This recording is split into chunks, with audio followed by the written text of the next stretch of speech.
Under Section 107 of the Copyright Act 1976, allowance is made for fair use for a purpose such as criticism, comment, news reporting, teaching, scholarship, and research.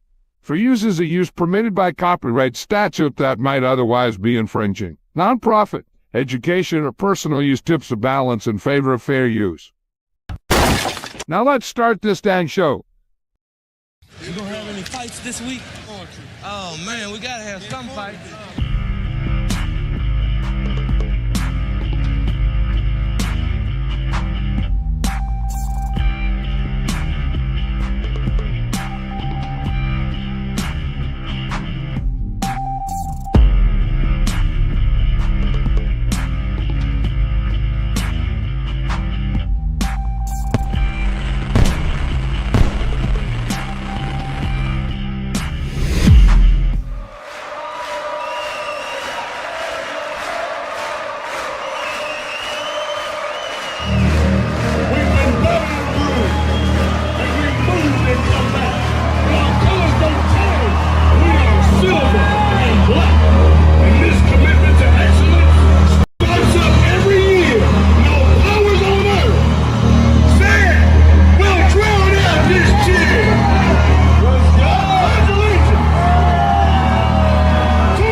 It is the cage match. We were having some technical difficulty issues or whatever you call it. You know, when you travel virtually around from the mid-America in Green Bay, you know, you might get, you know, whatever.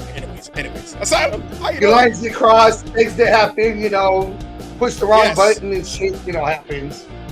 Yes, you know what they say, don't cross the streams, and that's we're here. Okay.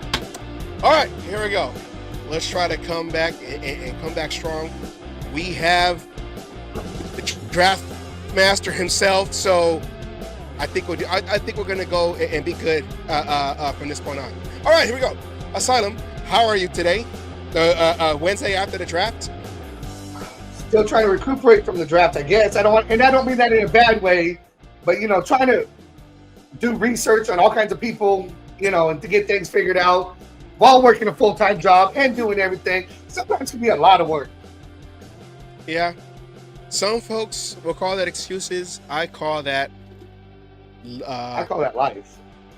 Yeah, I was gonna say life. I was gonna use something else. Like I don't know. Anyways, we're here. All right, Asylum. Let's just kick it off right now and do our favorite segment. Yeah, that's it. Right. Which is, I think I'm here. Okay, which is the shameless plug. And we have that going, right? Yes. Okay, here we go, Asylum. Take it away. All right, everyone. Go to the YouTube channel, The Cage Match Show. Like, share, subscribe. Give a thumbs up. Hit that bell. That way, you know, anytime a video or a short or anything like that drops. If Roger Goodell or Triple H decide to, you know, be little cocksuckers and try to interfere with the show like they like to do, you can also catch us on Facebook. First off, at Oakland Raiders Savage, or my page, Asylum. And then we'll let you know when it's safe to come back to catch us on the YouTube, because that's where everything goes and it's best for chatting and everything else. And when the show's over, before you go check out anybody else's streams or anything like that, go visit WGG. Check out their fine products. Maybe get the little bundle like you see right there. A variety of products plus a little shaker. You know, go check out, put Cage Match One word in the discount code to get 10% off your entire order. And like we always say, when you think of wins, think of dubs. When you think of dubs, the Warriors are playing right now too. When you think of dubs, think of Dubby. Get that energy like Max Crosby and Pete Carroll, basically, you know. And go there, 10% off your whole order in the cage match. I'm sorry, in the discount code, cage match, CAGEMATCH. Go there and help us out, because that helps us out, you know. And also, shouts out to the Compa Fabian, yeah. Go to www.art and the number 4 lifer.com. Go there, check out his merch. He has lots of great stuff, good catalog, and like I always say, I always wear hats by the man himself. Okay, shouts out to most of the time. Most of the time, you know. I shaved though, so I shaved my face a little bit, you know, but I didn't shave my head, so the hat stays on. All right, and also shouts out to RaiderMan19, RaiderMan19.com. Go there, check out his podcast, RaiderMan from Richmond podcast. It's supposed to be coming up soon. He got together with his broadcast team, so he should be getting that going. He has been a busy man. I think he said he was going to be on a commercial for the Black Hole that was supposed to have debuted this past Thursday. So, yeah, so go there, check that out. We got to go try to find it. I know, we got to try to find that to help him out. You know, keep him out there. And also, we want to somehow, some way get him to the front of the torch, because with him doing the Raider oath, I am a Raider fan. With the 65,000 people that Pete Carroll promised to be all Raider fans going to that stadium, Allegiant Stadium in Vegas, bringing the Oakland Mystique to the Vegas Strip with those back windows open for all of the Strip to hear, all of the whole stadium in an echo form saying, I am a Raider fan. That is the dream that we're trying to make come true. And that'll be the catalyst to get this team going. I'm yelling because I am a Raider You're fan. excited. All right, thank you. All right, Asylum. Let's just get it going. Let's just get it going. We want to talk about what we did last week. Last week during the draft, you know, we made some moves. A week ago tomorrow. Exactly. So you know, it's been a week. For us to process, and like you said, you were studying players. I think I found my favorite player in the draft, and it was actually on Vincent's draft board. Okay, let me put that up. He was on Vincent's draft board. Charles Grant, I believe. Looking at the tapes, I believe he is my favorite draft pick of this draft. But let's bring in the master. Let's bring in the draft king. Not DraftKings, because you know they sold the name basically, but the Draft King, Demon King. Let's get his intro going, Asylum. Let's get this going, because we need to learn what we just did this past Thursday. I need to learn if my research is spot on, or if I just don't know what the fuck I'm doing. Yes, okay. Me too. So hit that intro. Let's get it going.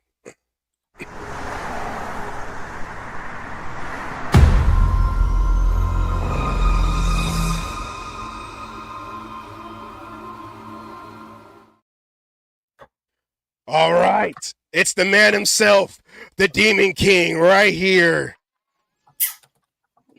How we doing, fellas? Good.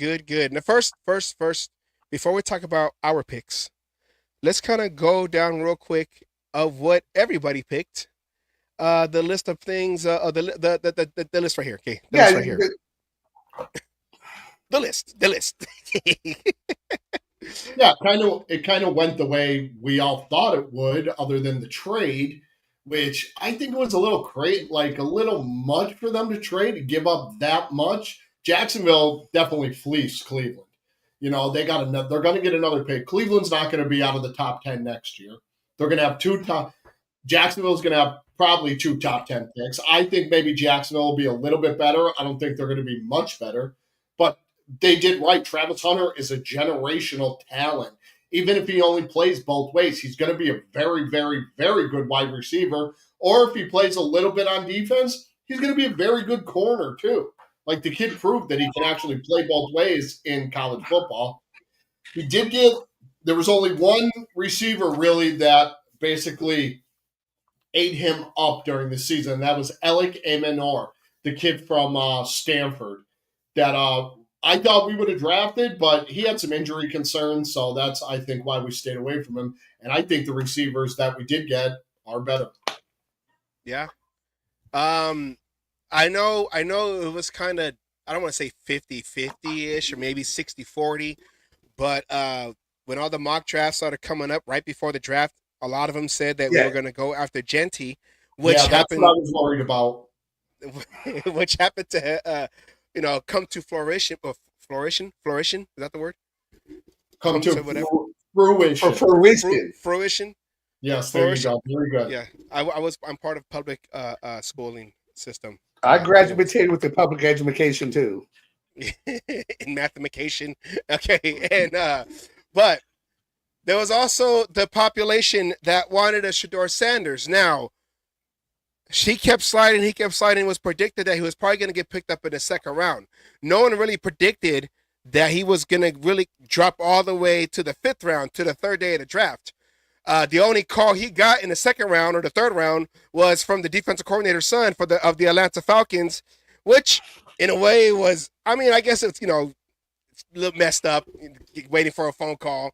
Your hopes were I'll even down. say this. That was a little fucked up. That was, when you wait for those calls and the way those numbers go and going and to turn around and be like, you're going to wait longer. He's on TV. You knew this shit was going to probably get televised.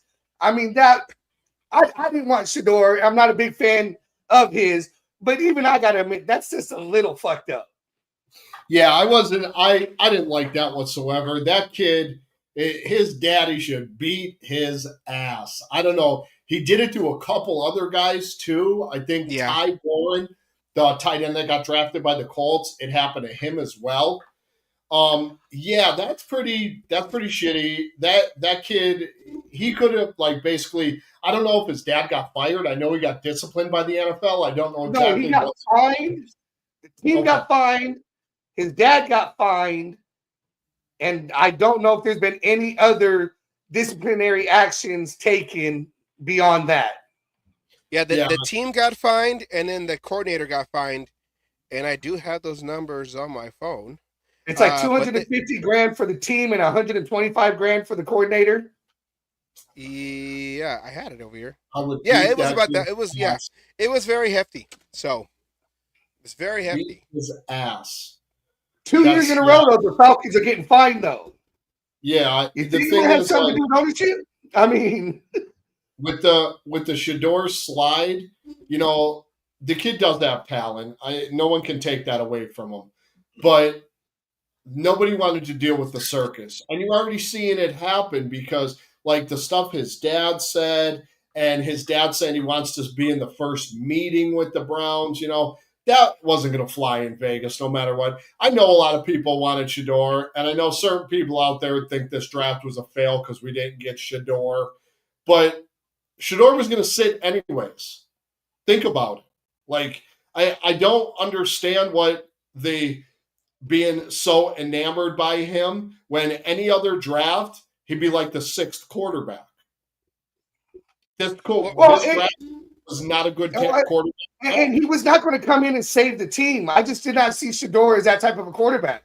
He needed things established, be able to go and everything. He was not going to be able to come in and be that one piece to come in and all of a sudden we're Super Bowl bound or we're making play. I just couldn't see that out of him. Not when I saw, in my opinion, I made it clear before, I felt his wide receiver who got taken second is the guy who made him look good. And that's part of the reason why he didn't want to do. And I think these other things hurt him too. Not playing in the Senior Bowl, not doing this, the combine. And why did you want to do the combine? Because you weren't throwing to your guys. That's why. Who can make you look good. And here's another thing too. At their showcase, not their pro day, there was a scout said something to Shedeur about what he was doing, and Deion stepped right in and told him, don't tell him what to do. So right then and there, a lot of teams were turned off of Shedeur. And I didn't hear about that. And if he was that generational quarterback, as some say, why did he drop to the fifth round? Why didn't anybody else take a shot at him? Why didn't the Pittsburgh Steelers, who didn't have a quarterback, I know they didn't have a third-round pick, but they could have got him in the fourth. Yeah. And then the Oh thing my with God. Tom Brady's I connection think with he believes Shador. in the playoff. Is that he's kidding, right? He's kidding, Yes. right? Holy. Okay, all right. All the great ones fall. Oh my gosh. All right. Well, I don't consider Shador a great one at all. Well, no, but I agree. I think there was a whole lot of other things involved in there. Some people, even the analysts were trying to say, oh, it's the NFL trying to, set him down a peg, him and his dad, which even if that's true, I think it's the thing to do because Dion, first of all, you didn't play quarterback in the NFL.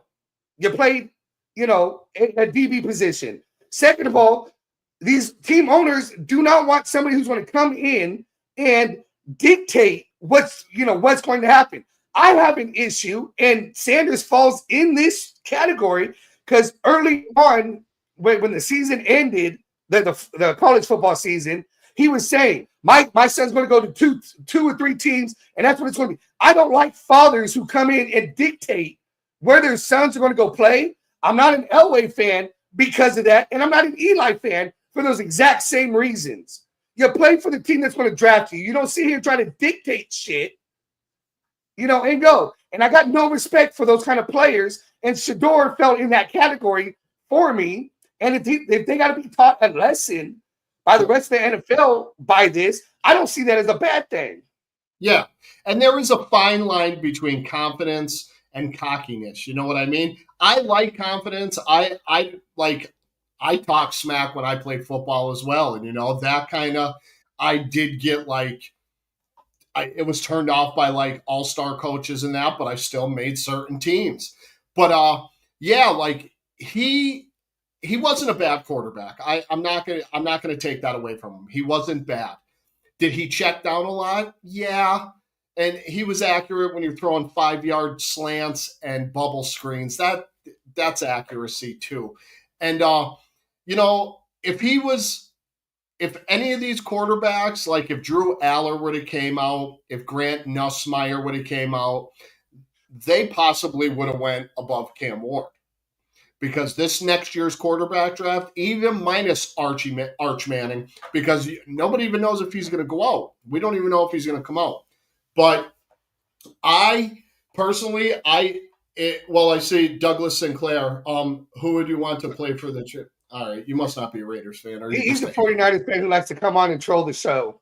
Oh, okay, shocker. And I don't know who he's calling a clown. You don't know me, dude. So I'm not that guy. So all right. Anyways, who would I want to play for the Raiders? Who I have. I got the best running back in the draft in Ashton Jeanty, who's going to take a lot off of Geno Smith's plate. I really, and when we did our draft here, fellas, we did draft Armin Membaugh with our first pick because I thought Jeanty would have been gone. And look, we traded down Kelvin Banks. I did like Kelvin Banks. At 12 would have been great. Caleb Johnson, and we traded, and we got Jackson Dart. Jalen Royals, he went deep. Zop Frazier, look, we got Charles Grant, right? Aeneas Peebles was a big guy that guys wanted. Blau Cone, he was there. I want him. But, hey, I'm happy. Excuse me. I'm happy with who we drafted from top to bottom. I really like the Jeanty pick a lot. And those of you that a lot of people have said, what about competition? Well, he played against Oregon, and he played really, really well against Oregon, who was a top 3 team all year long. Good defense in Oregon, who played in the Big Ten with the eventual national champion, the Ohio State Buckeyes, which I hate to even admit. Shout out Notre Dame. Now, you don't think number 6 was a little high for the position being a running back, though? Not at all. I know that was a big debate amongst things about being that high of a pick and being running back and everything. You don't think it?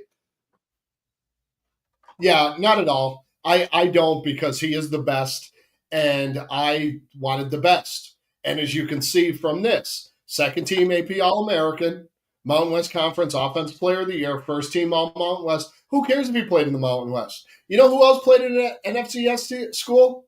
Carson Wentz. He had a few good years before he blew both his knees out and twisted both of his ankles in one game. Yeah. But he was a good ball player. Jeanty is going to he's going to carry the load. He is going to carry the load, big pause, for this offense. He's going to get the ball probably. Which is typical out of a Pete Carroll offense, is the running back. It's run heavy. You're going to run the ball first. Yeah, yes. And he won the Doak Walker, which is the best running back in college football. The Maxwell Award, which is the best player in college football. I'm pretty sure that's what that is. And he was second in the Heisman. He wasn't going to get the Heisman. I think he should have got the Heisman personally. And if you go by if you weren't on your team, are you the most valuable player? Absolutely. Boise State might only won maybe 4 games, because they didn't really throw the ball. Teams knew what they were doing all the time. And and Jeanty had over 1,700 yards after contact. That was more yards than Cam Scatterbo had total all year. The kid can run the ball. Look at him. And I love how he stands in the backfield. He just stands there, hands to his side, and just stands there. It's uncanny. Yeah, I've never seen a running back like that. The kid. Well, no, and one of the positives that they say about Jeanty is the fact of that first contact. He does not go down off of first contact. He runs through it. He's hard to tackle. Even the analysts were saying he's that type of running back that people do not want to tackle. Yes, because he's what the one guy said it's like throwing rocks at a tank, and that's pretty good. I'll take that every day and twice on Sunday. Like Caleb Johnson, I like him as well. But here's the difference between Jeanty and Caleb Johnson. Caleb Johnson's vision isn't as good as Jeanty's. Jeanty's vision is disgusting. How good the kid. Well, and he's patient. He's patient. He lets those holes on the offensive line open up. Yes, I like him a lot. I'm very happy with him. Now, as you can see on some of these plays, look, he cut back. Look at that cutback. That's a nice jump cut. And look at, he does have a little bit of breakaway speed. Look at, get off me, stiff arm. You got caught from behind, big deal. Then you know what happens when we do that? We got on the goal line, and we'll talk about this guy later, who we have for a goal line situation too. I love it. And Ed Winchell, we owe Jeanty a decent offensive line. You don't know what we have. Nobody does. Nobody does. No, and we'll get more into that a little bit later. Because we'll talk more about that. Everybody is jumping to conclusions now. We ain't gonna do this, and like certain people saying, set us back 20 years by not drafting Shedeur Sanders. Well, I'm gonna tell you, you're delusional on that. Stop it. Shedeur Sanders isn't a generational quarterback. You can draft quarterback. We don't, honestly, do we know what Cam Miller's gonna be? Are we guaranteed that Geno's not gonna last 3-4 years? You don't know. We don't know what Cam Miller is. And why do we still get Aiden O'Connell? Someone in that building actually likes him. And that someone in the building is the greatest quarterback of all time. So stop. No, there's that. And if you look at it, what I was going to wait to get into, but we'll say it now going, is obviously this regime likes some of the guys we have on the offensive line. Whether it's what they've seen, what could go, maybe they felt people were played out of position, or they felt a key player. Because me personally, the guys we drafted. Here, chat. I'm not going to argue in the chat because obviously you're all general managers and because we were so good on offense last year. Our offensive line was just the worst ever. Our offensive line wasn't good. And I'll give you a break, Ed. I'll give you a break on that one, all right? But it's not pathetic right now. You don't know what they are right now. You have no idea. Nobody does. So before you pass judgment, wait. If you don't like it, there's other teams out in California you can cheer for. See ya. Go listen to somebody. It's ridiculous. People they have no idea what's coming next year. No idea. Everybody jumps to conclusions. They think they know. And these are the guys that are, I told you so. That's what they are. They want to be right on that. And if they're wrong, they're not going to be like, well, I was wrong. No, they're not. They're going to find something else that was wrong and say, see, this is the reason. I don't expect us to win 12, 13 games. I expect us to compete every single week. And I think go ahead. Xylem, I was just going to say, I was just going to get back with the whole Jeanty thing with his patience in running and being able to see holes. That allows You don't have to have a big hole, and that was one of Jeanty's strengths with not being tackled at being hit. Is he could be patient enough for a small hole to go, get hit, going through the hole, and still come out the other end and gain you those 5 or 6 yards in going because they said it's not just arm tackling. He bounces off of guys, and keeps going. So a small hole is all that's needed. And if you're a patient runner, which they say he is, and everything you see, that patience is enough for him to get just enough of a crease. Our problem we had with the running backs, you could blame the O-line on this somewhat, but the problem we had was a lot of them were going down off of first contact. And you were gaining a yard, 2 yards at most. You got a guy who could actually bust through and get those. All you need is 4 yards out of your running back. That's it. How many yards do you need for a first down? 10 yards. 10. How many plays do you get? How many we get? 4 downs? 4 downs. So we get 3 yards each, 4 yards each. We're good. It's a first down. Listen, JPJ is in his second year. DJ Glaze didn't play bad last year. Colton Miller was hurt most of the year. Now, if he comes back healthy, I'm very positive on that. Dan Kappa, did he have a bad year in Cincinnati? Yeah, he had a terrible year in Cincinnati. But it could also be because of that team as well. Guys have bad years and come to other teams and have good years. Understand that. Like, it's football.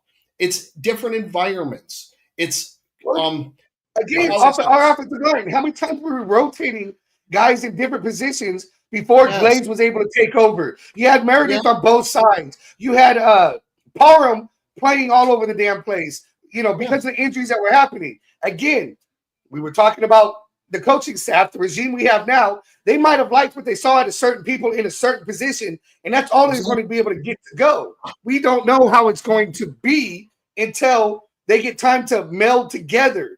Yes, and we need that continuity with them playing together all the time. Injuries, and guys drop. You can drop one guy, and it could throw off the whole offensive line. It's crazy. That's the same thing with Andre James. When JPJ took over at center, the line started. But then when they went and brought back Andre James to put him at center, JPJ was still there. Yeah. But then that rush was still coming in the middle. That pocket was still getting penetrated up the middle, which is the fastest way to the quarterback is the straight line, straight up the middle. Never get beat inside. And that's what they were doing. One player. Yeah, like I and the kids that we drafted, of course, I like them. And we don't know exactly what they're going to be. They could be something, they could be nothing. But I have a lot of faith in what we have in our building as our coaches, our front office. And remember, we still have $42 million under the cap. We still have money. We might go and grab somebody. We don't know. It's just like, here's the thing. Everybody wants the big names all at once. They want to, because you think they're bad, they're automatically going to be bad. Because you think that this guy was a terrible pick, it's automatically a terrible pick. Everybody's entitled to their opinion. Not everybody is going to love every guy. Me, I'm positive. I think our offensive line is going to be somewhat decent because with JPJ last year, it's got to be better than last year. And if we're half better than last year, that's good. You know what I mean? And JPJ, remember, we only won 4 games. If we win 8 games, that's positive. Yeah. We don't know what's going to happen. We've seen teams go from 3-13, 3-14 to 11-5.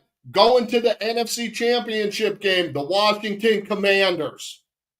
Again, we'll fall back on a simple thing of people blame the O-line and the running game for us as our biggest problems. We addressed the running back position with Jeanty. We have the guys that we still have that some people like.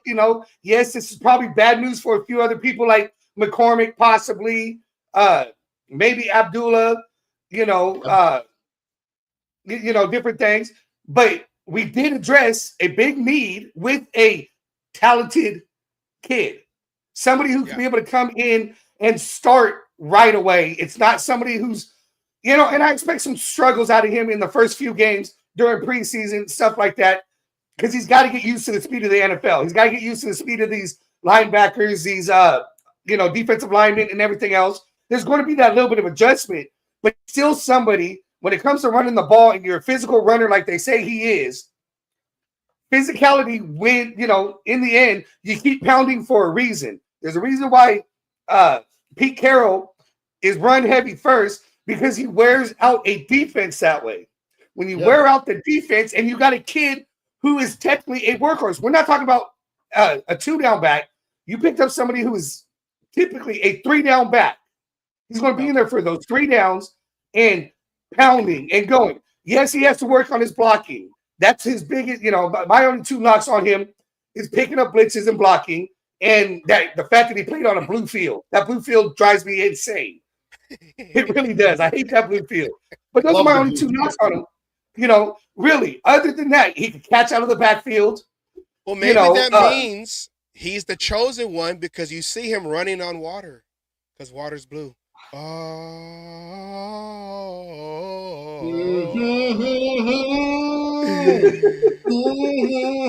Positive. Okay. But I'm very happy with Jeanty. Very happy. Yeah, and we have a more a better offensive coordinator. We have a head coach that's been there, done that. We have an actual offensive coordinator. Yeah, we have an actual offensive coordinator. We have a head coach that knows running backs, or UFC, and then with Seattle, even having a capable back to replace Marshawn Lynch when he came over to the Raiders, or when he retired for that little bit and then came to the Raiders. I forgot who we had after, but he was serviceable after Marshawn to step into those shoes. So he knows about running backs.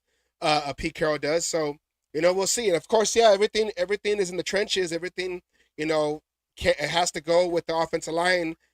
We saw that last year, but we also saw what bad offensive systems look like going back to when McDaniels took over. So that's why I say it's hard to judge the offense when the coach up at top didn't know what he was doing. So the players are not going to really know what we're supposed to be doing if half is going down block and half is going zone block. So they're both confused. You got one half of the line doing one thing, the other half doing the other. There was no structure. Yeah. And now we have structure. Yeah. And here's the thing. Our offense, we still have Joe Philbin, who is a hell of an offensive line coach. And we have Pete Carroll's son, who knows exactly what his father wants to run. And he's going to teach these guys how to block the right way. And he coached under Tom Cable in Seattle. He was his assistant. And who's one of the best offensive line coaches ever? Tom Cable. Bill Callahan. He has a they all learn from each other. Yes, I'm very happy with that first pick. And do I think it was a little high? No. To get the best, sometimes you got to do that. And what if we did draft an offensive lineman and we missed out on those running backs? Yeah. And we made those trades still. So what? We're okay. I mean, were there some good running backs taken later in the draft? Yeah, there was, but they weren't Ashton Jeanty. Yeah, and it's the same argument last year when the Raiders selected Brock Bowers. A lot of us were like, "Wait a minute, we did it. We got a tight end the year before. Why did we get one in the first round?" Then he ended up breaking records. So it's like, okay, never mind. Whatever I said 6, 7, 8 months ago, it never happened. So we'll see. I guess we'll see. Yes, we will. Okay, right, the next one. The next pick, which the next is yet one. another position that was said we needed help with. Bravo. Trading down twice, which I know everybody was a little up in arms about that. No, I actually love that. Got 2 third-round picks, out of doing it. I thought that was great move to get 2 additional picks. And I'm sorry, third round, I still consider high picks, high enough picks to be impact players, people who, are those cornerstones, foundational players, less likely to need, not molding, what's the word I'm looking for? May need a little molding, a little coaching, but are people who could be starting by, halfway of the season. You Yes. know, Now, kind of a situation. Jack Besh, what happened to his family is a tragedy.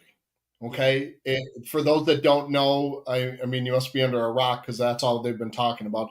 His brother Tiger Besh was one that was killed at the terrorist attack down in New Orleans on Bourbon Street. Yeah. Yes, I did hear about that. Tiger was a receiver for Princeton, and Jack wore number 7 at the Senior Bowl for his brother. And he, as he says, his brother is always with him. The thing about Jack is, to me, is he is Hines Ward 2.0. He'll do all the dirty work. He'll go across the middle. He'll light somebody up on a block. He's going to block. And that's one thing he can block. Okay? And here, let's check. Let's see. He played at LSU. Let me tell you something about him at LSU. He led the team in receptions the years he was there. Guess who else was on the team?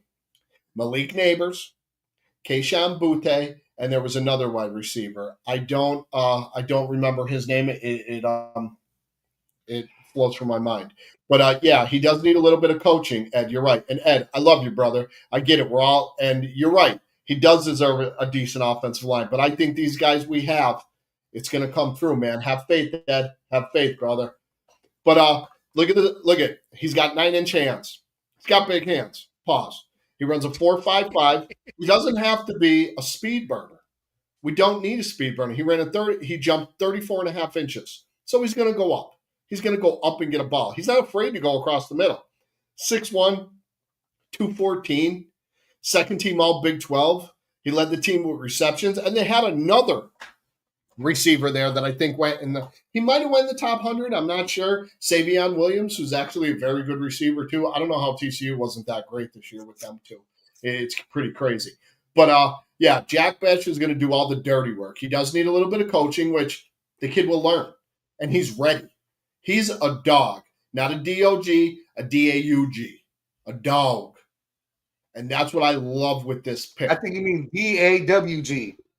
That too. We can go with both of them. It's tomato. But anyways, this kid he's probably going to start, I think. This is my opinion, everybody. Don't jump on me. But let's take a look at a little bit of his highlights. Let's see.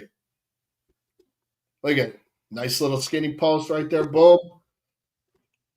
Right there. Look at little move. Get off me. Get off me. Big stiff arm to the ground. So you can tell he's strong. Look at.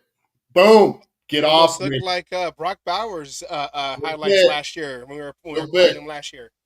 You know what's funny? They say like they in Philly they have the exciting whites. What do we got? We got. Well, from what I'm just seeing from these highlights, I'm liking this. You know, might not be the most pristine route run, anything like this, but I'm liking the yards after the catch. And here's the thing. Here's the thing about Jack.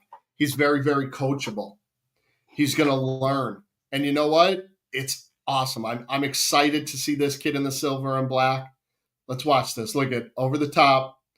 Just goes and gets the ball. You know, look at nice little out. Put a move on that guy. Look at right by the safety, deep safety. He didn't. That's the safety's fault. He should have kept backpedaling, but he opened his hips and got beat. Let's see what else we got here. Nice little out route. Nice catch. Hey. But yeah, I'm very happy about Jack Besh. I think he's going to be a star for us. He's going to help Brock Bowers out a lot. And here's the thing, too. He's going to block. Again, he's going to block. And that's what we want. We want that receiver out on the perimeter, lighting up some little loudmouth defensive back, running his mouth, chains hanging out of his jersey, and Jack is going to pancake him to the ground. And you're right, Ed, there aren't many decent wide receivers, and I think we may have the best, Vince. We may. That's a possibility. I'm hoping so. You know, we don't know what's going on in that place. You got Bowers to that list. You got Bowers, Jacoby. If this kid can come through, I mean, you might have a hell of a 1-2-3 punch right there with just those three. Not to mention, if he goes up for the ball, high points the ball. That's huge. He'll high point the ball.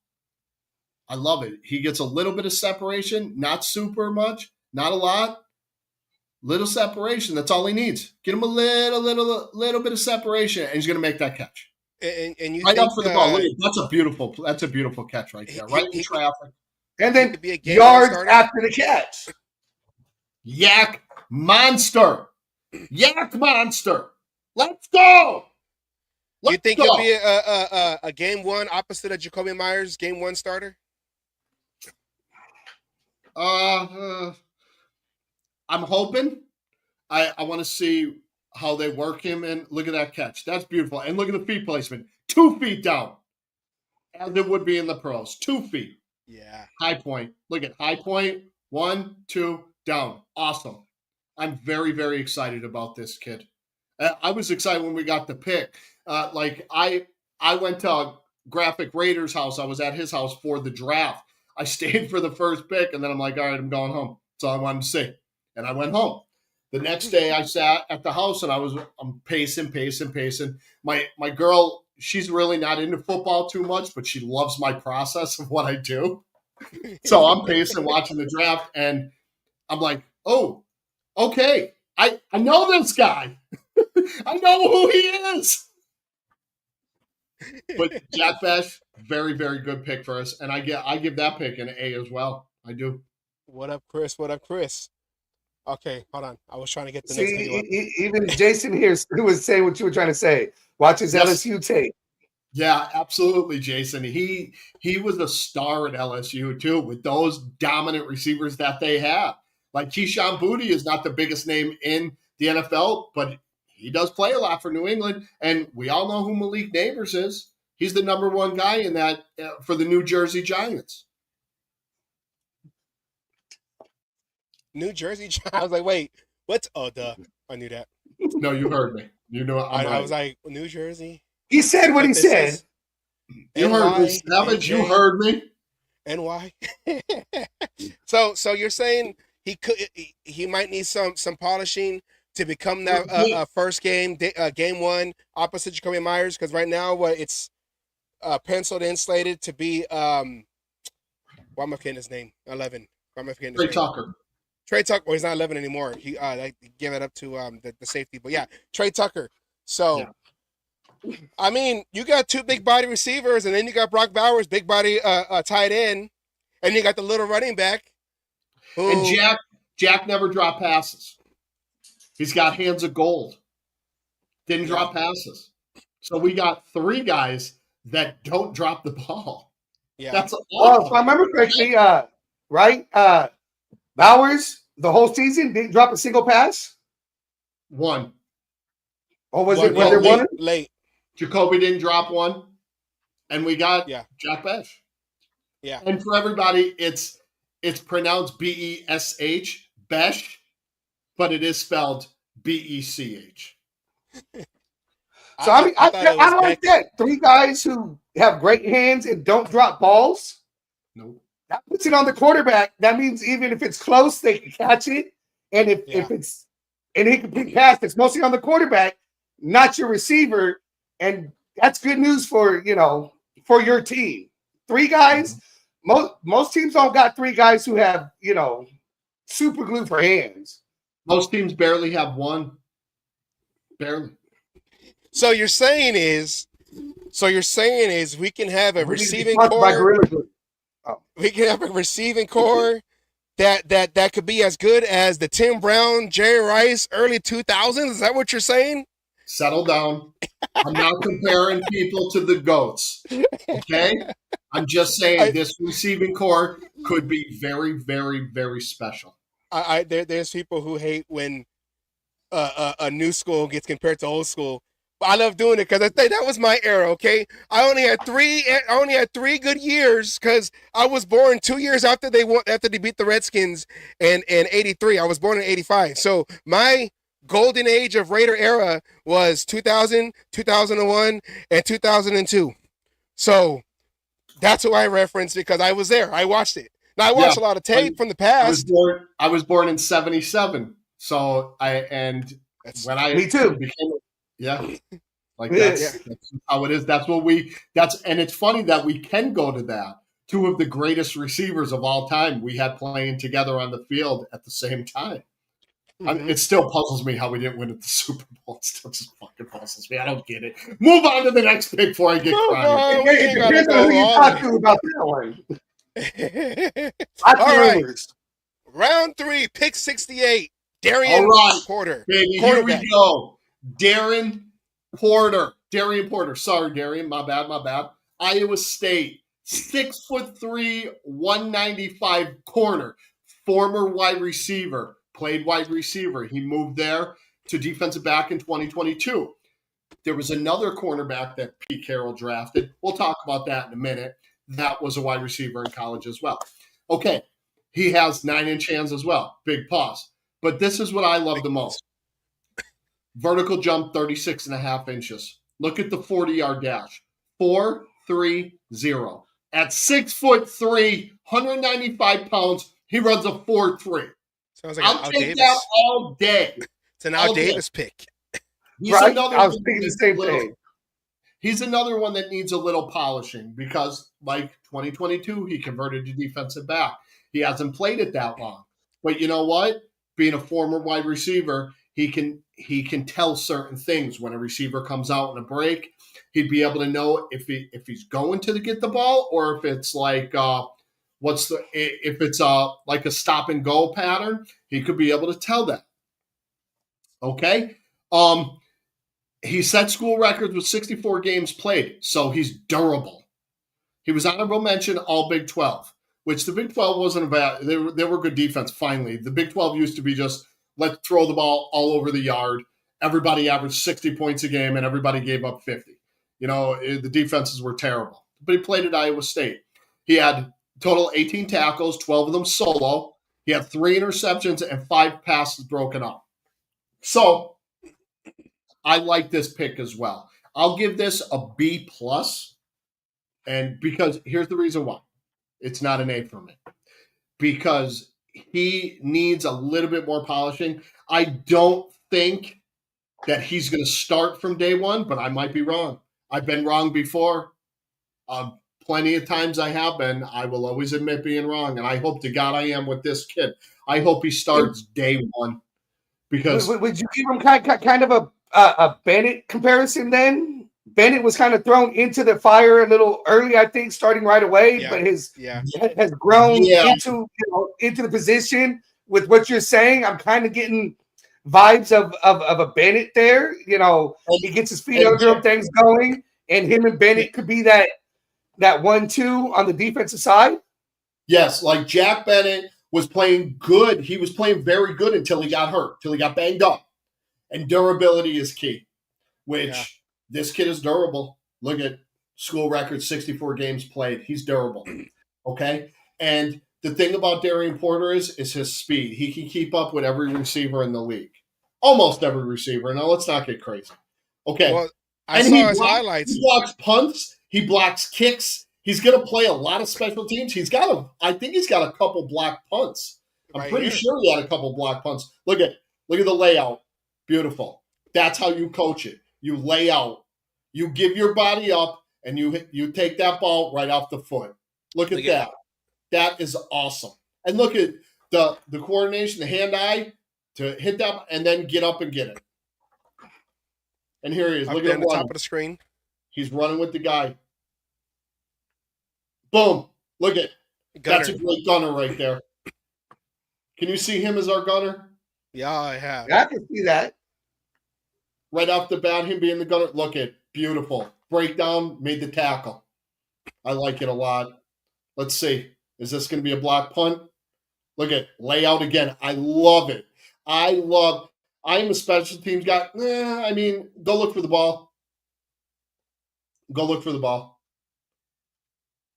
I don't like me. It's just me how I am. I used to talk so much noise. I would just run my mouth on the field. I did back it up. I did my thing. But like nowadays, my brother used to tell me, act like you've done it before. I do it all the time. I am acting like I do it before. Look at that. High point. Got up very high for that interception. And he knows how to read a guy coming out of a break. That's not much against Iowa because Iowa's absolutely ass burgers because their quarterbacks are terrible trash. Well, say, who do we have? No, our division is pretty stacked-ish. Yes. Ish. So I think he's got I think this kid's got a good chance at starting. I think he'll start game 1? We'll see.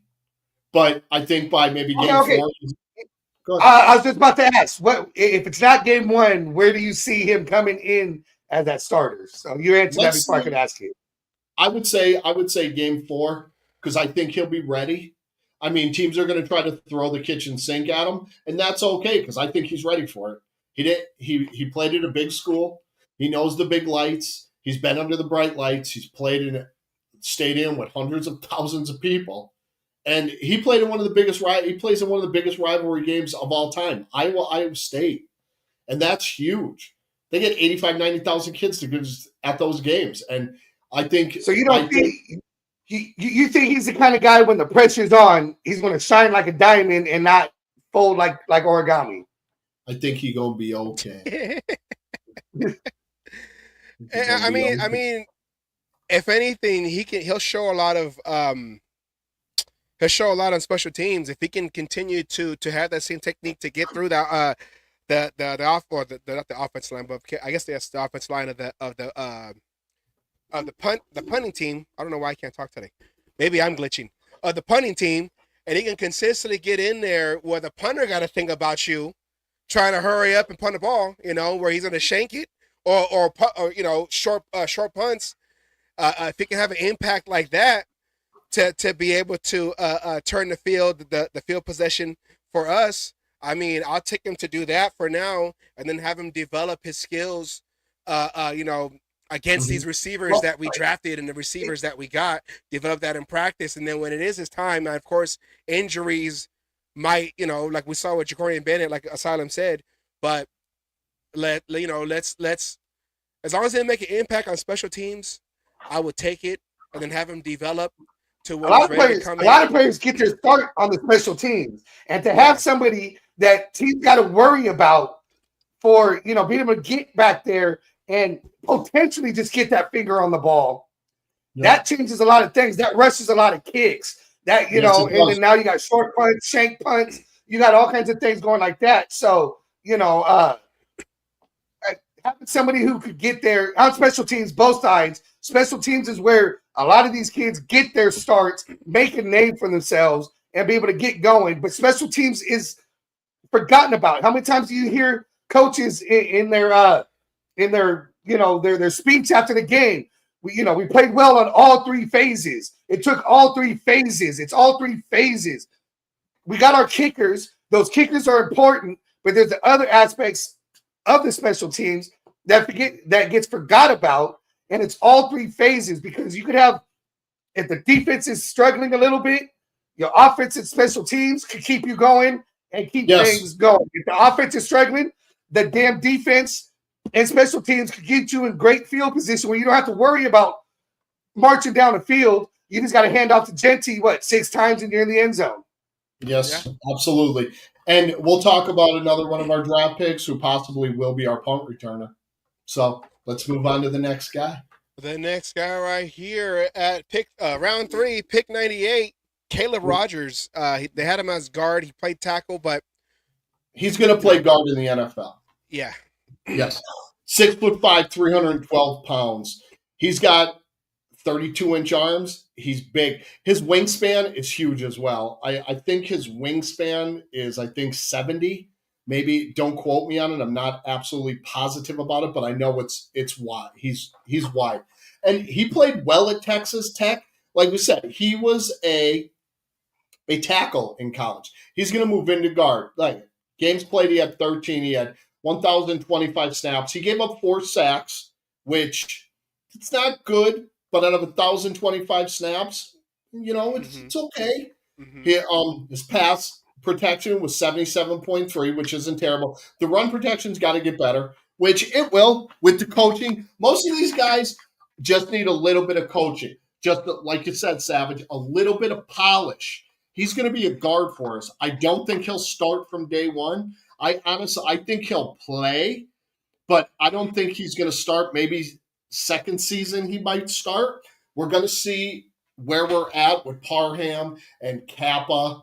And me personally, I like Jordan Meredith a lot. I think Jordan Meredith should start for us. Yes. I think he should start at one of the guard positions, and I think it should be I have Kappa. Meredith on my offensive line starting.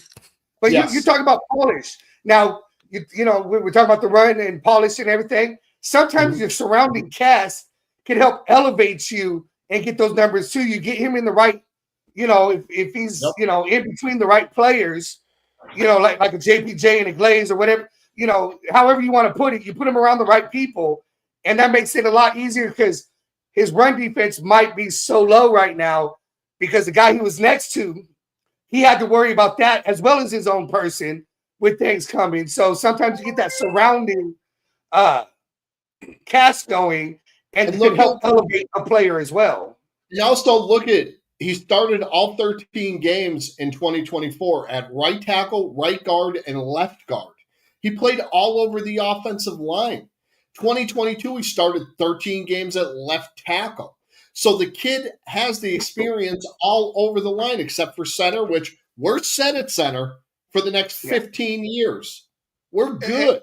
And that could also attribute to the 4 sacks because I played offensive line. The way you play guard and the way you play tackle, and you know, if you're playing left or right, it's all different mechanics. Yeah, so, different foot placement, different hand placement. Yeah. Yeah. So only that, and to me, that shows he's got great footwork. Then he's playing on those left and right is hard. You know, they're mirror opposites, and to be able to go back and forth, that means wherever you put him, you don't have to worry. You're not working on his footwork. You're not working on this, as you said, polishing the player, his hands, getting his leverage, getting up quicker. You know, those little things. And to me, I'm seeing little things that need to be worked on, not, you know, nothing major. Nothing major. Just a little bit here, a little polish here, a little tweak there, a little tightening of the screws here. I think he's 6'5", 312. He's a big kid. He's got good size. And Texas Tech is a good school. Well, I was gonna ask who's more of a project, Caleb Rogers now or DJ Glaze last year, going into the season? Who was more of the project? Well, I think Caleb is now because of where, like, he played all over. Like, he started mostly at left tackle, you can see. So in 2024, he moved all over. So he didn't have no consistency anywhere. He just had to move, probably because of injuries, I would assume. But if he was that dominant, then okay, let's take a look at his tape. Here he is at, was it left tackle? No, right tackle. I'm sorry. Oh, gee, yeah. That's I like that. Okay, let's see. We got him. Okay, pushing him out.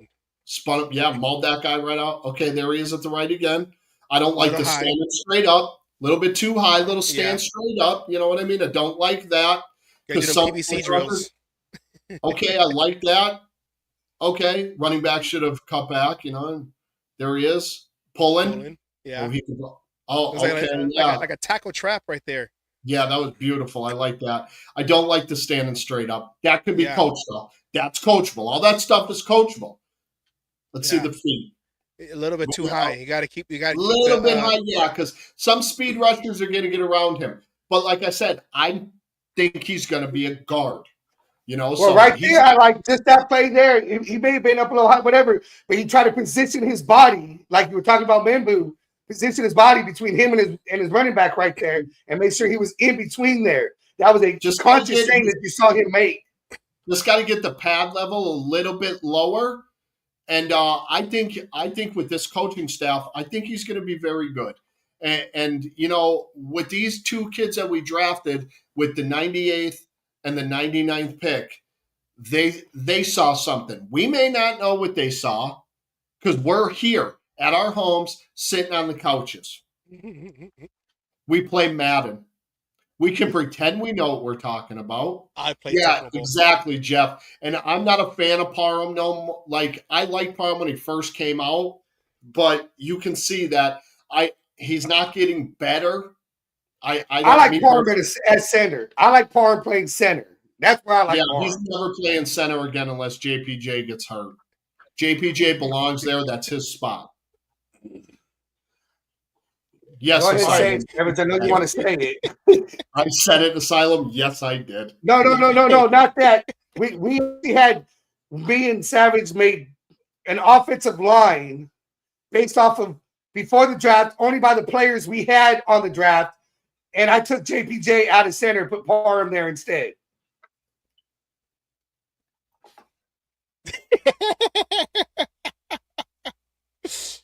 And you know what? You can be like that all you want, but my reasoning is sound. You want that guy, you want that aggressive guy right there. I'll bring it back. What everyone hates. Shades of. Is Parham a better center than JPJ? They say he was a better center than JPJ.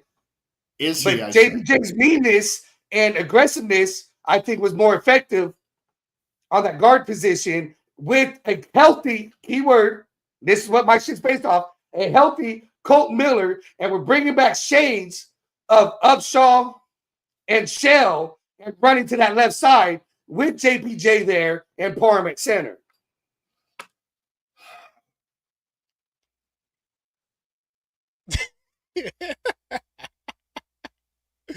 Shake your head all you want. I don't hate it, but I don't like it. The reason why JPJ is there is because of his brain and what he sees and what he reads on that offensive line. Parham is not that guy. JPJ at Oregon, he was the best center in the country. Parham played at Memphis, which is a basketball school. He would have been better playing center for their starting five and Penny Hardaway. Box out. All I'm going to say is I'm going to lap my ass off if my lineup is even close to what could get put out on the field. I'm going to lap my ass off. You might have two guys. You might have two guys right in the right positions. Maybe when we get to this next guy, I'm going to tell you guys. Well, I was going to say it's like that game. It's like that game of Price is Right, where you got to match the dice to get the card. Ding! Oh, we're missing two numbers. Oh, okay. This next guy that we're going to talk about. We drafted him. I liked him a lot. This is my favorite pick. Big Charles Grant, the offensive tackle from William and Mary. And of course, he gets a flat because he's from William and Mary. Who cares? Who cares? I don't care where he played at. If he can play, he can play. Unless it's Parham, apparently. He can play better than Parham. I'll say that right now. He's better than Parham now. I'll say it. No, this is my favorite one. When I was watching the tape, putting the tape together, and I was watching, I said, wait, this guy not just blocks you, he throws you to the ground. Okay, he will pancake you if you're leaning forward. He'll pancake. He'll lift you up by the neck like Darth Vader style, and he'll throw you on the ground.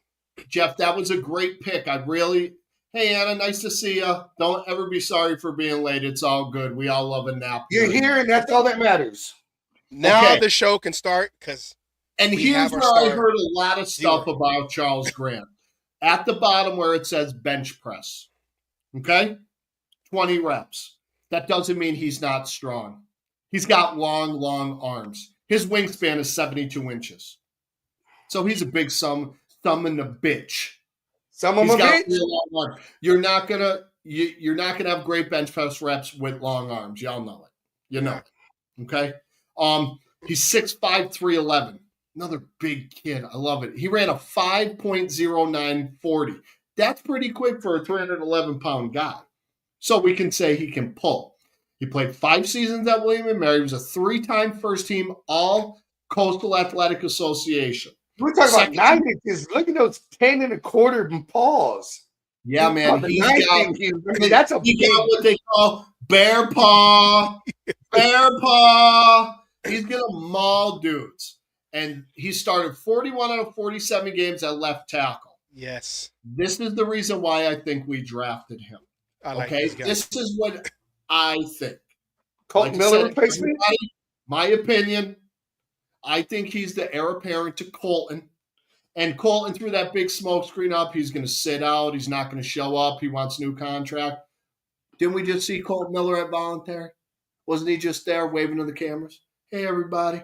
Yeah, smokescreen season, baby. Y'all think you know. You don't know what's going on in the building. You think you do, you don't. You just want to be the one, I told you so.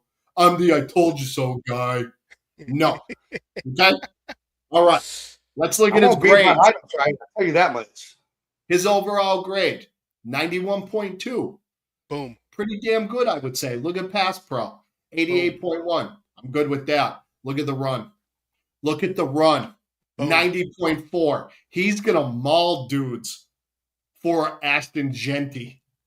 Yes. He was a FCC All-American first team. Okay? FCC. Or FCS. I'm sorry. But, again, guys have come from FCS and done things in the NFL. Yes. A lot of these guys have chips on their shoulders because they didn't get recruited by the big schools. Let me tell y'all something. We're going to get off topic real quick. Cam Ward was a 0-star recruit. The kid went to Incarnate Word. Go check out where Incarnate Word is and what they are. Then he went to Washington State. Then he went to Miami. He was the number 1 player in the draft. He was first pick in the draft for the Tennessee Titans. He was a 0-star recruit at Incarnate Word. It's a medical school, I think. It's not. I didn't even know they had a football team. I thought he played table tennis. Incarnate Word. They got a pickleball team. I was going to say pickleball is big now, okay? Just wait till they start having a league. Yeah, it's big with the whites. It's a Catholic university. So is in Notre Dame. Go Irish. Anyways. This was my favorite when I was watching the tape. And like I said, I saw him just throw guys. I'm all like, yeah, okay. And I said earlier that this was also one of the guys that Vincent, who watches our show, he wanted in the second round. The fact that we were still able to get him in the third round? Yes, 99 in the third. Yes. I mean, I was all like, okay. But then when I started watching the tape, I was all like, okay. All right. Let's watch a little bit of him right here. Here he is on the left side. Look how he throws dudes. Jesus, man. This kid. And when he was at the Senior Bowl, he was mauling Alabama guys. Get out of here. Mauling everybody from William and Mary. FCS. Get out of here. Mauling guys. Him and Jay together on the sides there. Hey, I might be looking. Look at that. Get out of here. Charles Grant makes me real happy. Yes. Let's see him here. Look at him. Let me escort you out the door, please, sir. Here, you're going to go over Get here. out of here. Throw you on the ground, and I'm going to go look for someone else. Here, I'm going to push you so far over here, there's nothing you can do. Go give me a water. You? Yeah, I'm going to throw you out. I mean, just with what I'm hearing and everything, possible steal of the draft? I think we had 2 steals of the draft, tell you the truth. Like I said, I'm surprised that he fell. And the other one's coming up? Or did we already talk about him? He's coming up. And he's coming up. Okay. Savage, he fell because William and Mary. But yeah, and I get it. It's like, well, who did he play against? You know, can he do the same thing in the NFL, which is basically the all-star of all of college? So I get the thinking. Go watch his Senior Bowl tapes. Go watch the Senior Bowl practice and see what he did to the Alabama guys and the Florida guys and the LSU guys and all these Division I, these big-time Power 5 schools, and see what he did to these kids. He was mauling dudes at these practices. Mauling them. Those one-on-one drills where a lot of scouts look at, eating dudes alive. He's like, he's grabbing him by the neck and he's saying, sit down. Get down. I love it. I didn't tell you to move. I love it. Look at, he's just taking this guy. Come on, let's go for a walk. I'm going to take you for a walk. Let's go for a walk. Come on. Here, come with me. Come over here. I'm going to go down here. You don't have a chance. You don't look at, again, Asylum, look, his body in between him and the ball carrier and the defender. You don't have a chance. He turned him around. He said, you don't need to see this, sir. Just go back the other way. I love. No, he said you don't want to see this. His initial isn't the greatest, but his secondary punch is strong as hell. Yeah. I like it. It's What- it's strong as hell. I was like my I like favorite. Charles Grant. I think we were all in agreement on him when we Yes. drafted. You know what I'm saying? Because like I said, his Senior Bowl tape is the reason what turned me on to him. Yeah, because when you introduced us to Membu, I was I want Membu. He happened to go to the Jets, the pick after us in the first round. I said, oh, Which okay. is what they need. They Yeah. needed him. And I didn't see tape on Charles Grant yet. So when I was putting it together, I said, wait a minute, this guy's not just blocking dudes. This guy's not just walling off dudes. This guy is disciplining dudes. He said, sit down. Not sit down. Sit down. Okay, he was disciplining dudes. Yeah. And they're exactly, Jeff, a bully. And what do the Raiders need? What were we known for back in the day? Well, like Asylum was talking about, like with the Gene Upshaws coming around the corner and just throwing guys where, Gene Upshaw go back to the huddle. Oh, yeah, I took care of him. He ain't going to be coming at us. So let's come on. Next play, Like he was throwing guys. I'll talk about that, Ed, in a little bit. All right, so let's go to our next pick. Our next pick right here. Round 4, 108.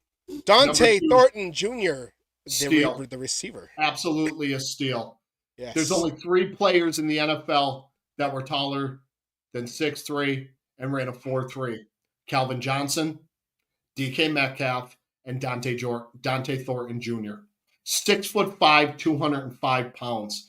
He's got 9 5/8 quarter hands. He's got big hands too. Okay? He ran a 4.3. Look at the 10-yard split.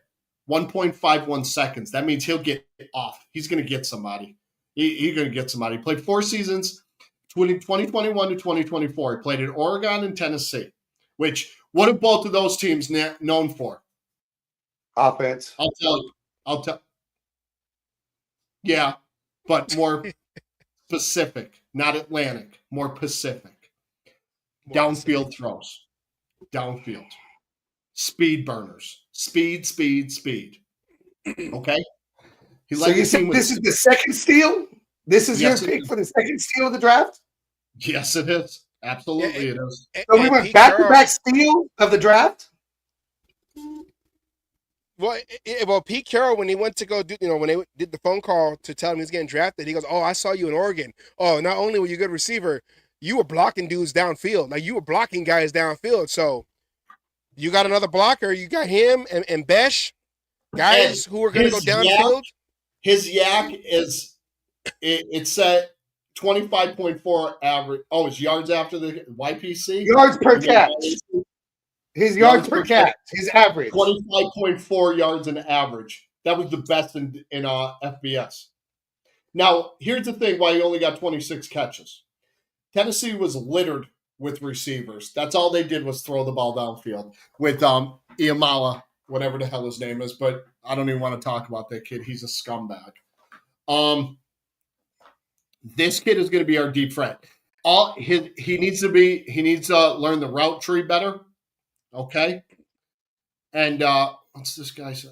I keep reading this Niner guy. I don't even want to get into it with stupid people. Anyways, but his route tree is not that much. It was more just downfield bombs, 9 routes.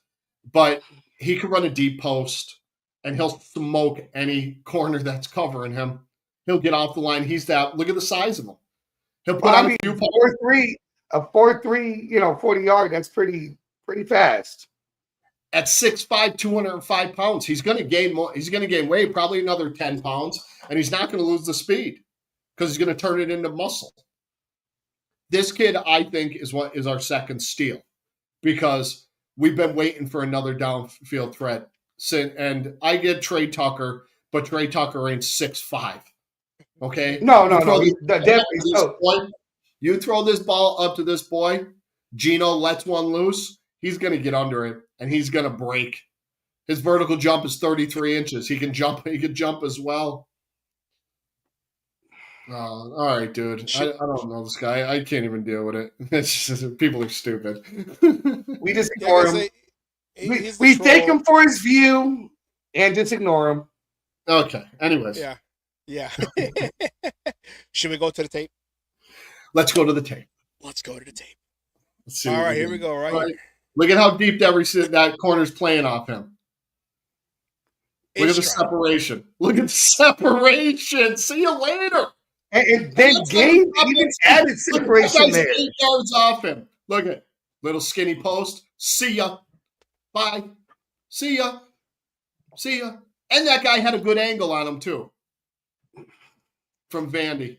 Vandy wasn't terrible. Until he turned the afterburners on, and then the angle was sucky. That's what I'm excited about. Okay, look at how deep they're playing on him. Another skinny post. Look at this. I love it. I absolutely love it. They can't even get a hand on him. Even at the point of the reception, they can't get a hand on him. He just shoots out right after he gets that ball. Look at see ya against Bama. Look at you ain't, as they say, if I'm even, I'm leaving. Any corner he is even with on a few yards off the line, he's gone. Yeah, and it just 50-50 balls. He already has the advantage. Look down at the bottom. Look at the see you later. See ya. He's going to fight for the ball as well. I'm seeing he's got good vision too. Yes. When the ball's in the air, he seems to be able to speed up or slow down as needed and be the guy at the ball. It's not guessing. It's like, okay, he just juked that guy and slowed down enough for that ball to come right to him, and then was able to take off right afterwards. Look at that. Yeah. Beautiful over-the-shoulder catch. Nice throw. Beautiful catch. I'm excited about this kid, too. He's there ain't nobody that's going to keep up with him in the league. I'm sorry, there's not. If his route tree gets polished, you give him 3-4 years, he could be one of the best a speedy Michael Crabtree out of him. I'm going to say this, and I know I'm probably going to get killed for it. 3-4 years in the league, if his route tree gets opened up, he's going to be one of the top 5 best receivers in the league. At that size, that speed, you can't teach speed. Y'all know this. Henry Ruggs was on his way, and he was what? 5'10"? He was on his way, and then tragedy happened. Okay? Now we got a bigger, faster, smarter Henry Ruggs. And like I said, that tall, that fast. I mean, we're gonna do a Hail Mary every game. Hail Mary every game. Just Jason Downs, you're right. The technical routes, and that's coachable. Everything is coachable. There is nothing that these guys that we've drafted that we've talked about so far that cannot be coached. It's not like, oh, he's got a bad first step. No, everything is right there. They have all the tools. The technical routes, easy. Run a China route with him. Little cut in, little out. All he needs is 1 yard separation. He's gone. God, see ya. So you're saying is we got good vehicles. We just got to tune them up a little bit. That's it, buddy. We just got to give him that extra, to give him that good gas. That good gas. Add a turbo here, a manifold there, Give him that premium. Give him that premium gas, my friend. It's coming. Super octane. Everybody love it. Everybody love what we're doing with the Raiders. Love this coaching staff. Love this front office. I know everybody's been skeptical. SpyTech doesn't know. Well, look at it. I tell you what, I watched an interview today on Pat McAfee with Jason Light, who's the GM of the Tampa Bay Buccaneers, and he mentioned SpyTech a couple times because how they drafted, because everybody thought they were nuts what they drafted, but drafted Ekuba is smart as hell because you don't know what's going to happen with Chris Godwin anyways. But it's is this my guy? He's a guy. He is that man. That's how they draft. High character guys, which we have, high character guys. We're changing the culture of this team. We're not drafting. And you know what? Here's the thing, too. I heard a lot about the Mike Green. We weren't going nowhere near Mike Green, even if he is, like he was acquitted, he's had 2 accusations of sexual assault. I know it sucks. He was accused of it twice. And he's with Baltimore, which is Jesus Christ. It's disgusting that and Malachi Starks. They, other than us, Baltimore had the best draft. They got 2 dominant defensive players to go with that dominant freaking defense. It's unbelievable. It sucks. It's stupid as hell. But anyways, high character guys is what we drafted. We drafted kids that have a good brain, that come from a good football team, good coaching staffs, and they have chips on their shoulders. And they seem to be versatile. Yes. Versatility.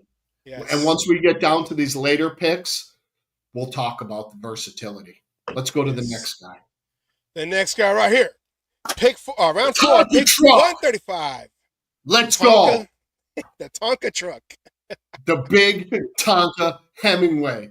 6'3", 284, 33-inch arms, 9-inch hands. Another big. He ran a 5 flat 40 at 284. That's pretty quick, right? Oh, yeah. Vertical jump 32.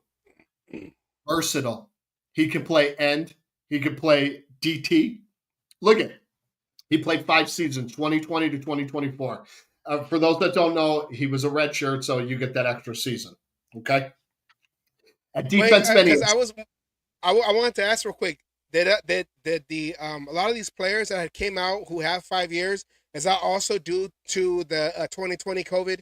Yes. So they were able to kind of have a mulligan because a lot of the seasons weren't, or a lot of the teams weren't able to play. Yes, like that tight end from Miami that played 9 years in college football. Yeah. Or the quarterback from Utah, Cam Rising. I think he went back to school. He's 32 years old, I think. I think he's been married twice, got 2 divorces, got 5 kids, something like that. I'm just kidding, but he's a little bit too old to play now.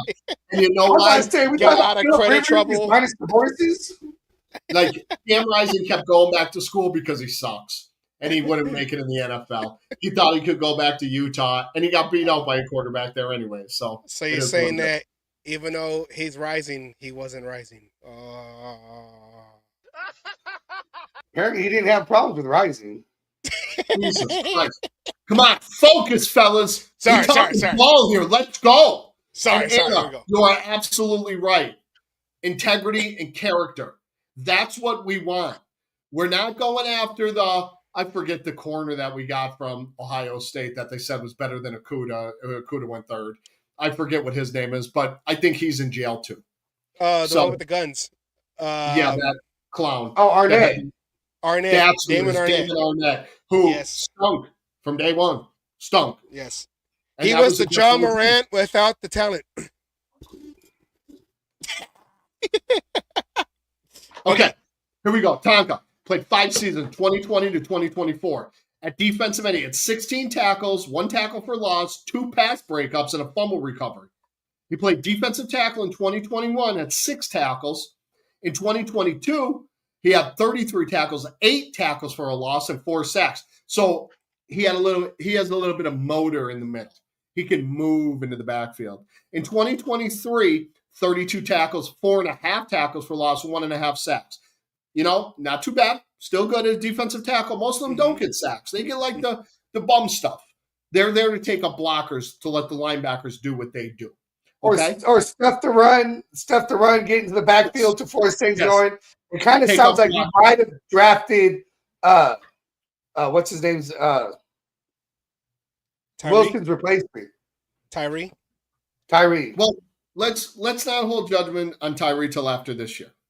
30 years. Well, no, I deal with that, but it sounds like in a couple of these picks, the team's looking at future of if this guy's not going to work out after this year, we have the replacement to put in their place instead of trying to do it the year of. He's saying we have insurance. We have Tonka truck insurance. We have depth. We have depth. DEPTH, depth. Yes. We're good with depth. Finally, we have some depth. And we're okay if not, other than Max, if someone goes down, okay, plug and play. Okay? Yeah.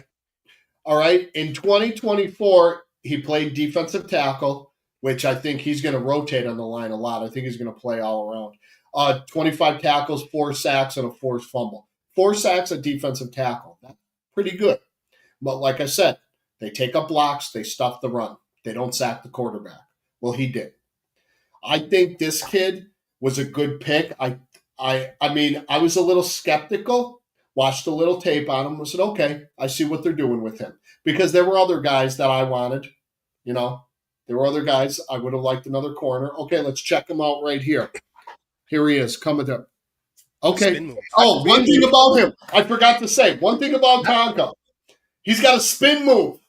Defensive tackles don't have spin move. That was a hell of a spin move. No, I'm just saying we didn't. I know. But let's hope that doesn't happen. Let's not put that juju out there, Ed. Yes, Ed. No bad juju. No I bad love you, juju. Ed. Come on now. Ed, when No I get bad out there juju. in Cali one of these times or at a game, we got to get together, brother. I like to sit down and have dinner with you and rack your brain on some things. But, yes, Tonka, look at that speed. That's speed. Tonka can do is that. Look at him. Is that him? But here he is. He got the touchdown. Look at that's a good move. That's a good. And he broke the. Okay, little breakdown. I'm gonna rip the ball out of your goddamn hand. Here he is, right here on the right side, down at the bottom. Push him out of the way. Look, come right back. Watch He came it off for the the ball. block. Looks He for got the off the ball. block. Looks for the ball. He looks for the ball. He doesn't go with the flow. I absolutely love it. Follow the ball, not the flow. What's going to happen if you don't follow the ball? You're going to be hugging it.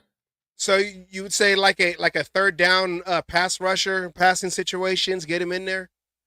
Well, he's sure he can stop the run, but I mean, if he got that spin move where he can drive the guy and then come off and do that quick spin to get to the open gap. Look at chasing down a run. Oh my God, I love it. Chasing running backs down. God, I love it. This regime is so great. I am so excited with what we got coming. I'm very excited about it. I know we're Raider fans and we try to be as pessimistic as possible.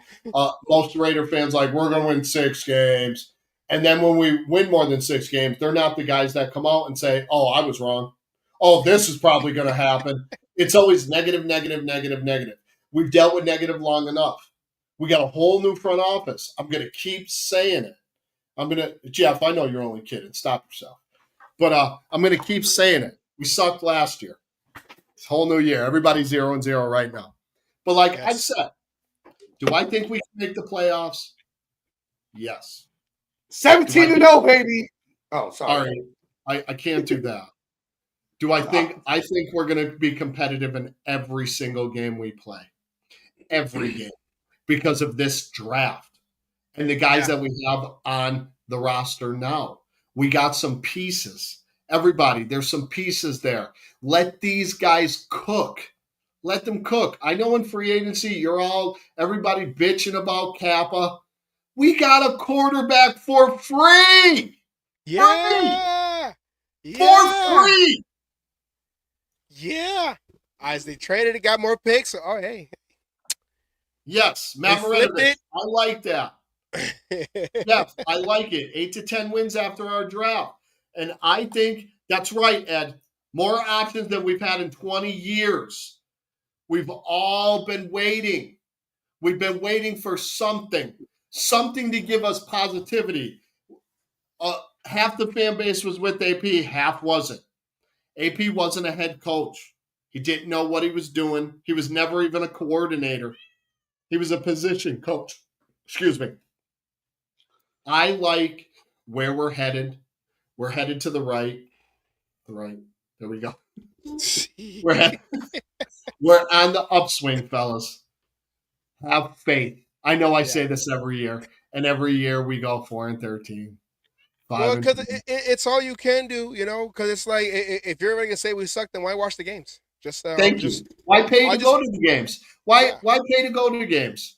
Why? So you can Nancy and Debbie Downer? What? So you can go wear the cool hat, the cool clothes, and take pictures with people and eat free food and drink free booze?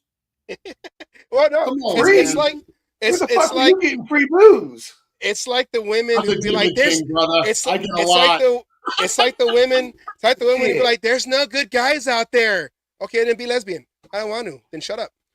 Everybody wants to draft all the big name free agencies, the free agents. Everybody wants to get the big names. So, but what about the little names? What about the guys that are in the, the building blocks? The little guys are the building blocks.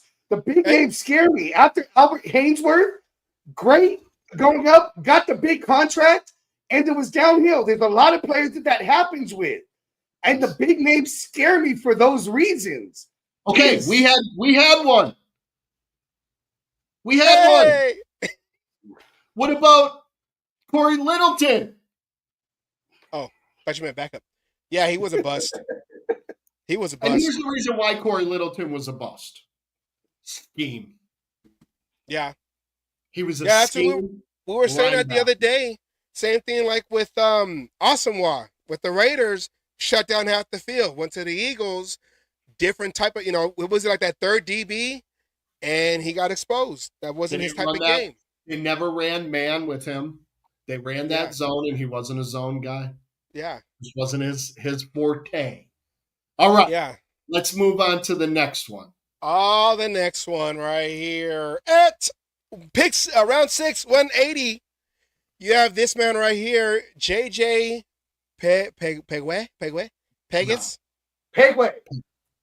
No, it's not Pegway. Jesus Christ. Pegasus? It's Pegues. Oh, JJ Pegues. Yes. Christ. Okay. Played 5 seasons in college, okay? Played at Auburn 2020 to 2021. Ole Miss 2022 to 2024. He played tight end in 2020. Tight end. He's 6'2 and a half, 309 pounds. He played tight end. Okay. Moved from tight end to defensive line at 2021.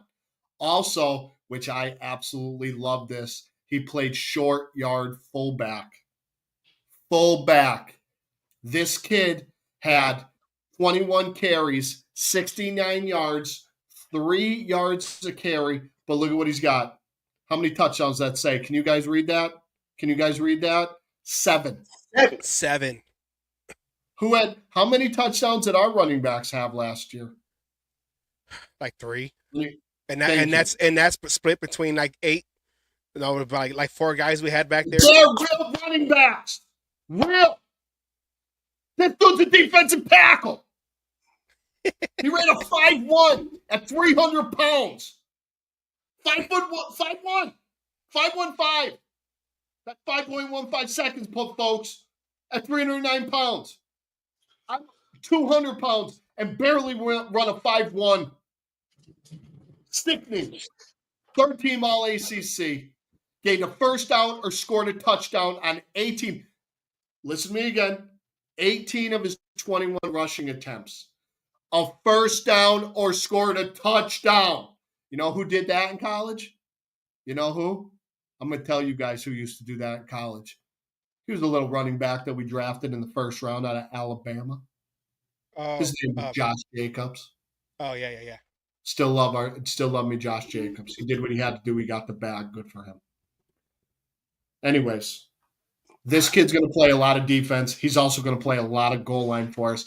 Can you see our 2nd and 2 on the 2-yard line? You got Pegues at fullback, Jeanty at tailback. You got Gino underneath center. You got JPJ at center. You got Dan Kappa at guard. You got Charles Grant at guard. You got DJ Glaze on the right. You got Colton Miller on the left. You got Brock Bowers next to DJ Glaze. And who's next to Colton? Who? Meredith.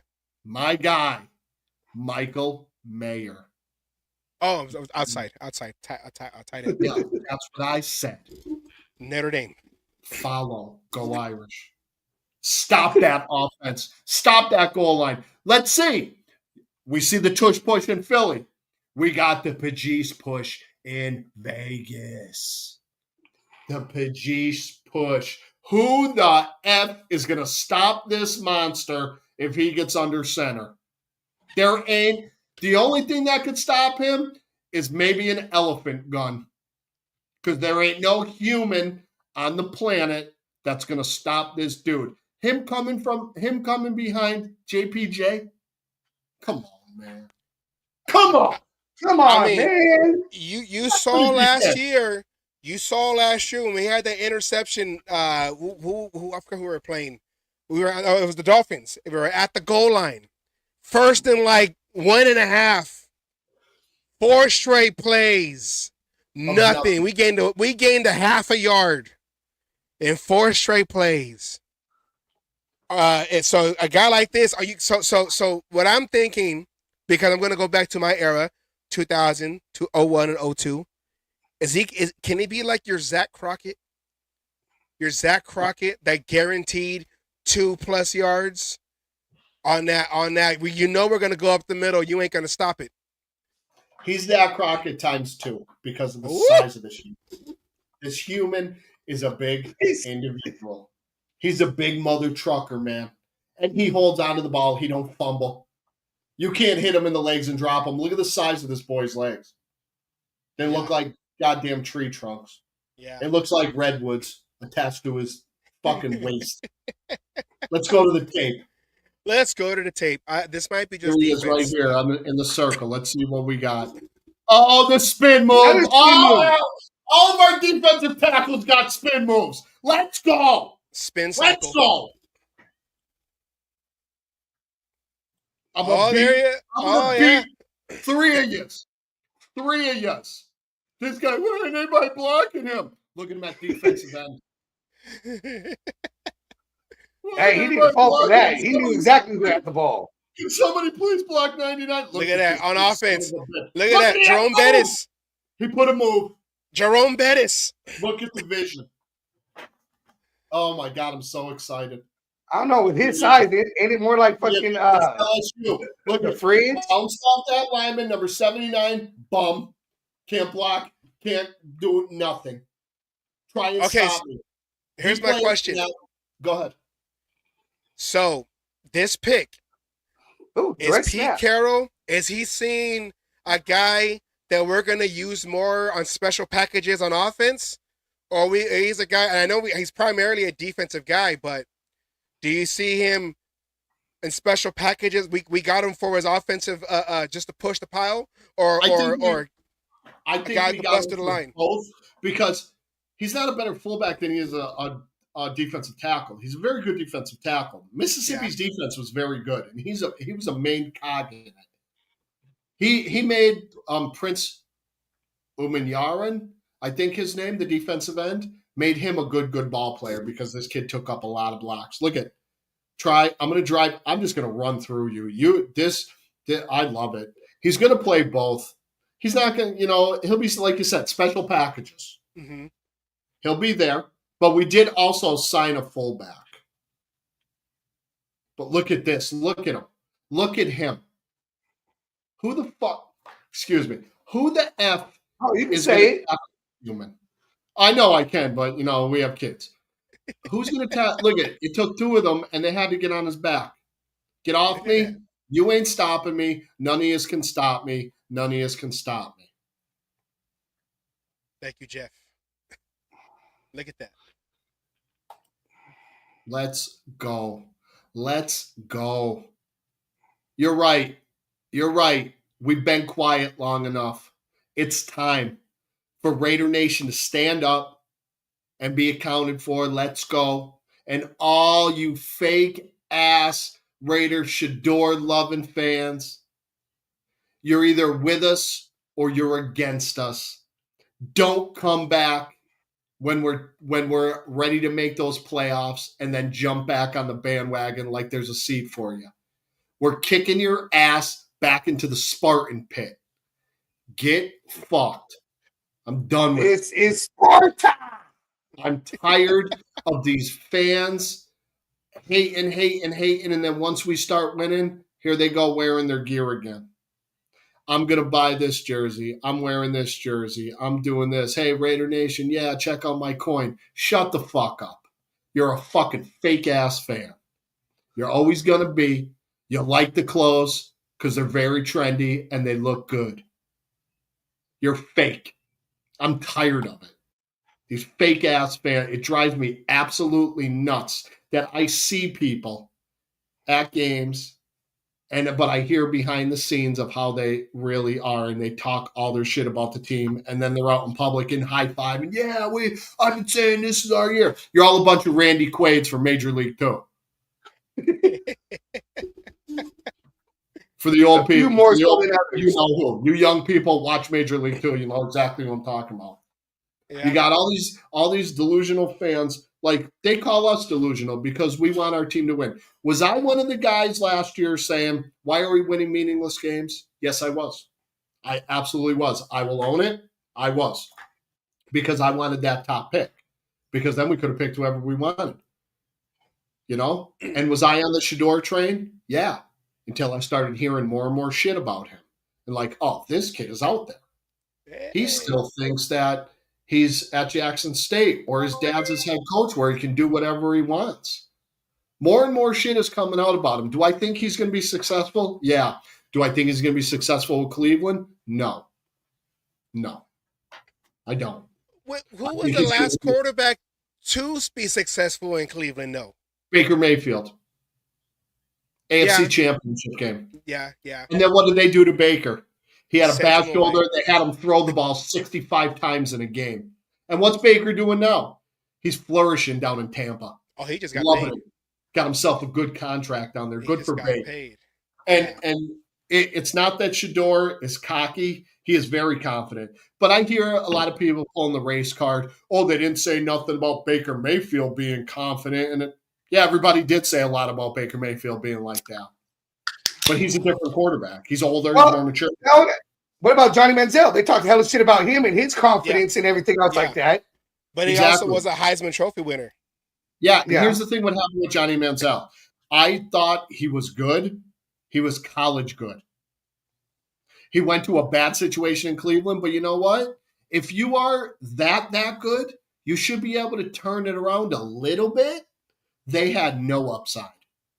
And who else picked him after Cleveland? Did Johnny Manziel play anywhere else?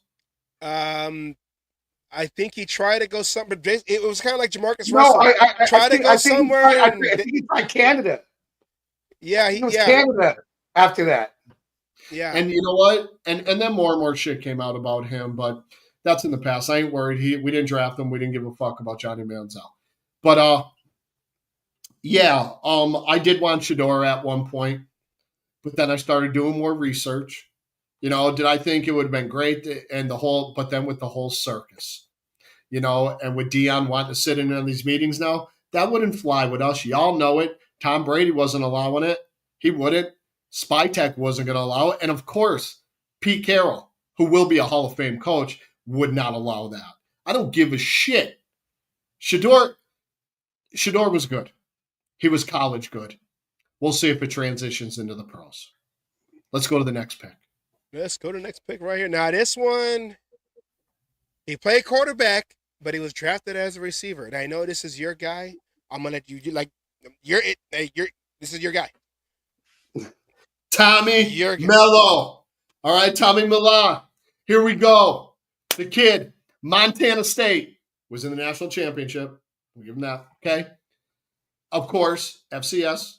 He was first team FCS All-American, Big Sky Offensive Player of the Year. Big Sky, baby. The Walter Payton Award. What the Walter Payton Award is, everybody that doesn't know, it's the Heisman Trophy for FCS. Okay? Best player in FCS, okay? That's North Dakota State, South Dakota State, all those teams, all right? Now, the Doris Robinson Scholar Athlete. So the kid's pretty smart, I would say, right? Don't you think? Pretty smart? Yeah, we'll say so. Okay. We'll say so. 5'11", 200 pounds. Kind of the short side for a quarterback. But he was drafted as a wide receiver. Now, let me explain, okay, before y'all get nuts. I'll get nuts. He ran a 4.39. That's pretty fast, don't you think? Mm-hmm. Do we all agree that's vertical got me? That's a hell of a vertical right there. Right? Look at his hands. He's got decent sized hands too, right? I would say so. Yeah. Yeah. For 5'11", he's 200 pounds, so he's kind of stocky. He's got 29 and an eighth inch arms. He's got big arms. That was me in high school. That's not me now, though. Christ. That was 20 years ago. Okay, so. Yeah. I get you. I'm that size. I'm an inch taller in the same weight. I'm 47. All right. his passing stats. We're just going to take a look at it right now. Then I'll get into everything else that I have to tell you guys about him. He had his 67.8% completion. It's very good. It's not great, but it's good, right? 2,783 yards passing, 9 yards a pass. So kind of, I'm going to explain that. Not just Taysom Hill. I'm going to explain what he is. 31 touchdowns, 2 interceptions. He got sacked 10 times. Okay, he had a 178.1 quarterback rating. Okay, I compared this kid to Julian Edelman. Julian Edelman was a quarterback at Kent State, transitioned to wide receiver, and became one of the best wide receivers. I know I'm going to get – he was one of the best wide receivers in NFL history, to me. Yeah. He averaged like 100 catches like 5 years or something, man. That's insane. And we have somebody in the building that knows about Julian Edelman. I would say so. Maybe a little bit.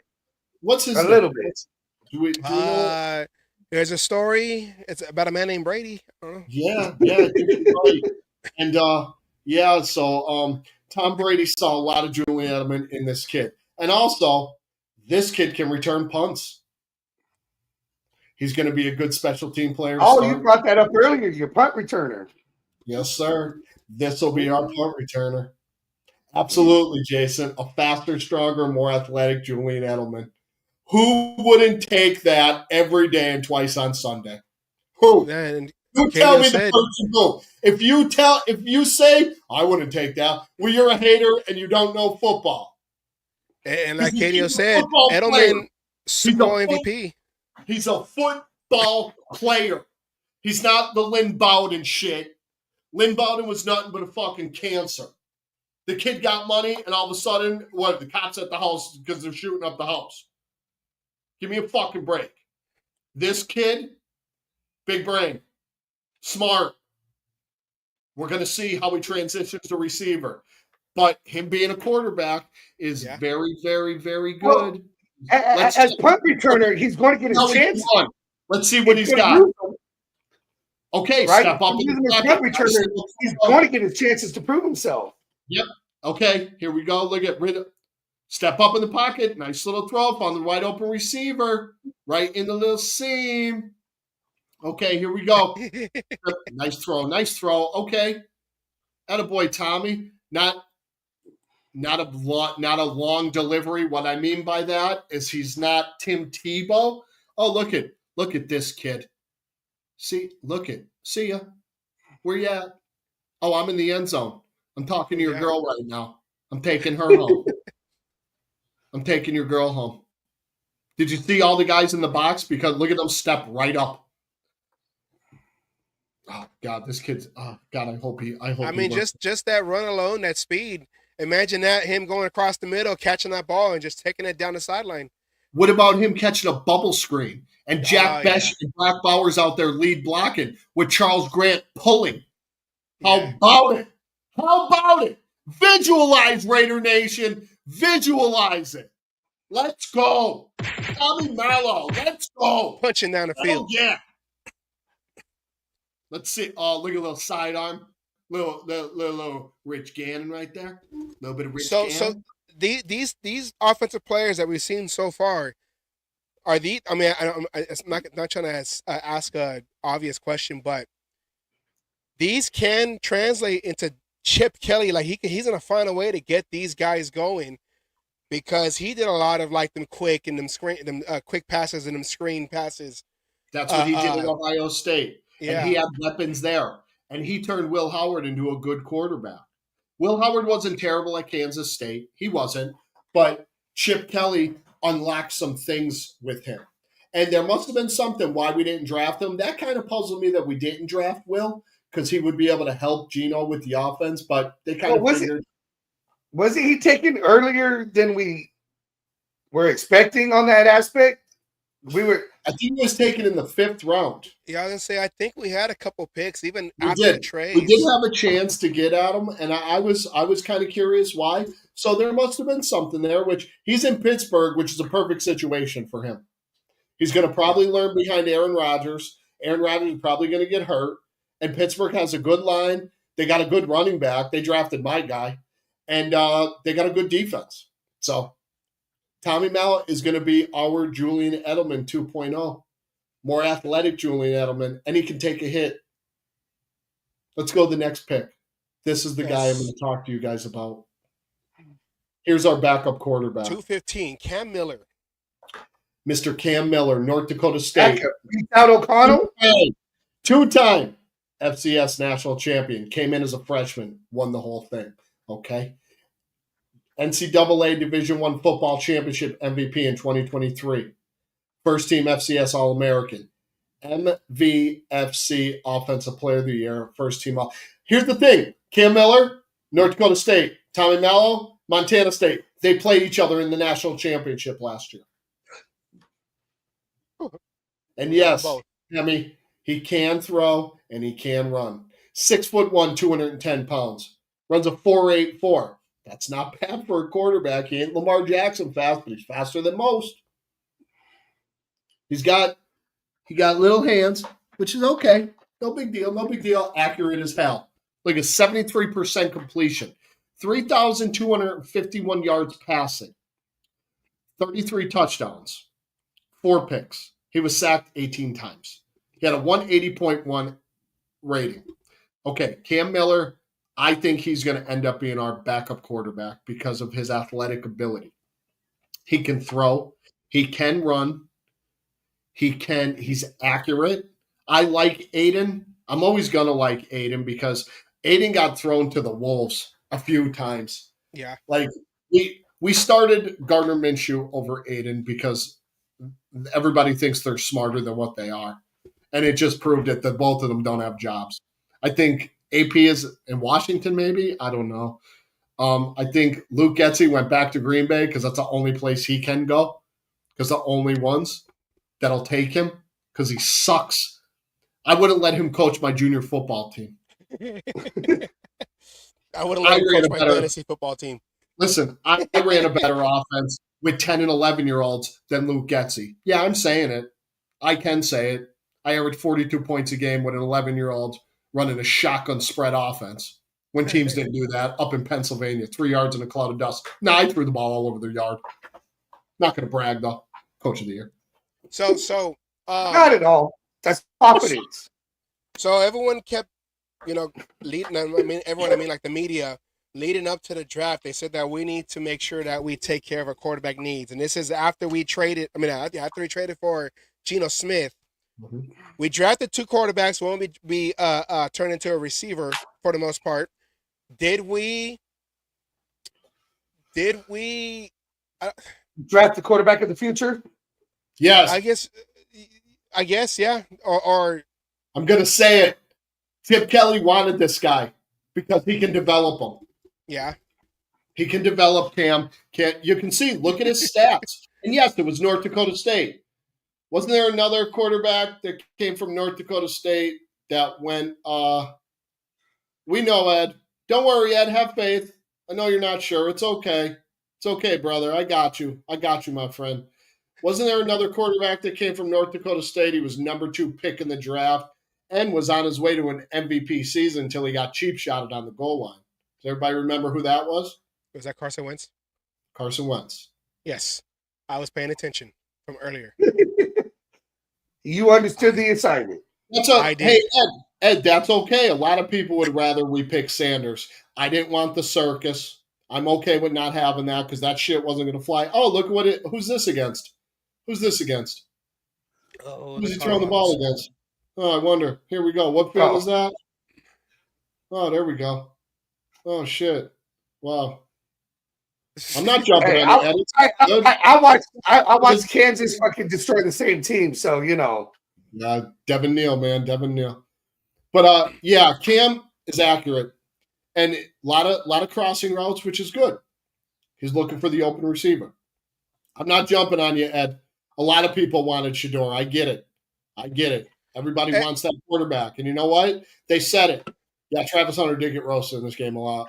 But they said it. You draft a quarterback until you get it right. Every year, draft one. Oh, here we go. Oh, look at – there you go. Well, their defense was fucking Swiss cheese, pick a fence, just walk through it. And one of the things that you saw – Pocket awareness, throw for the first down. Let's go. one of the things that you saw was that, it seemed like Pete Carroll was making sure that he got all the pieces together first before he got the quarterback, because he said in his first press conference as a Raider coach he wanted to make sure that he's going to make the hardest position in all of sports, make it easier, make sure everybody else around him is doing their job at a high level. So all that pressure is not on the quarterback, so they could succeed as a one unit and not have a guy that has to be the savior, because that's what a lot of these teams who pick early, they're picking early for the most part because they had a bad season, and they pick these quarterbacks to be the saviors, put these quarterbacks in bad situations because that's why they're there at that high pick. And these quarterbacks don't last. But everything you're saying sounds like O'Connell, right? Put him in a bad situation. Has to save the team. All this other stuff for the last 2 years, that was what O'Connell was put into. Yes. All right, I want to answer Ed's question. Ed, from what I hear from Sis, that Brady told him, start focusing more on football. What has he been doing? What has Shedeur been doing mostly? You're seeing him doing this, worrying about the chain, worrying about this, the legendary status, all that. I get it. He's got a brand. I get it. Okay? We've always picked outsiders, Ed. Otis Sistrunk. Where was he from? University of Mars. That's what I'm talking about. But know your history, okay? Listen, if they really wanted Shedeur, they would have picked him. Because why? His mentor was there. And Brady can still mentor him. Just because he's not on our team, don't think Brady can't give him advice. And he probably told Shedeur, hey, pull it back a little bit. All right? You ain't anywhere yet. You're acting like you're the number one pick in the draft when you ain't even guaranteed top 10. And he wasn't. And and nobody can call racism because Cam Ward's black and he went number 1. So give me a fucking break. Yeah, and the same thing last year too. And the year before that. Well, I think he should have went 5th. No. I don't think he should have went in the 5th round. Okay. Well, maybe the football gods did this to humble him, and now he's all like, I got the chip in my shoulder. I was embarrassed on national TV with the prank call and falling all the way to 5. The Browns had to move up again to get me at the 5th round. So maybe all this he needed. Yes, Ed. Al would pick him, and Al would bring Deion as the head coach. I don't know. Deion's a defensive guy, though. We would be destroyed. Deion would be fired within 2 years. And his kid would be out the door, too. And then he'd go and draft Shiloh in the 3rd round. Bring the whole goddamn family. Here's the thing. Shiloh Sanderson fired his father. 15 minutes later, he got picked up as an undrafted free agent. Go figure. Buccaneers. Yeah. A better situation, too. I don't think Shiloh is actually that good. I think he's a banger. He'll smash a dude, but he can't cover a bed with a blanket.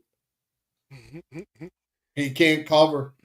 He'll lay the hammer. And if I ever hear somebody ever compare him to Jack Tatum again, I'm taking your Raider card. I'm taking your all that. You need to stop watching football.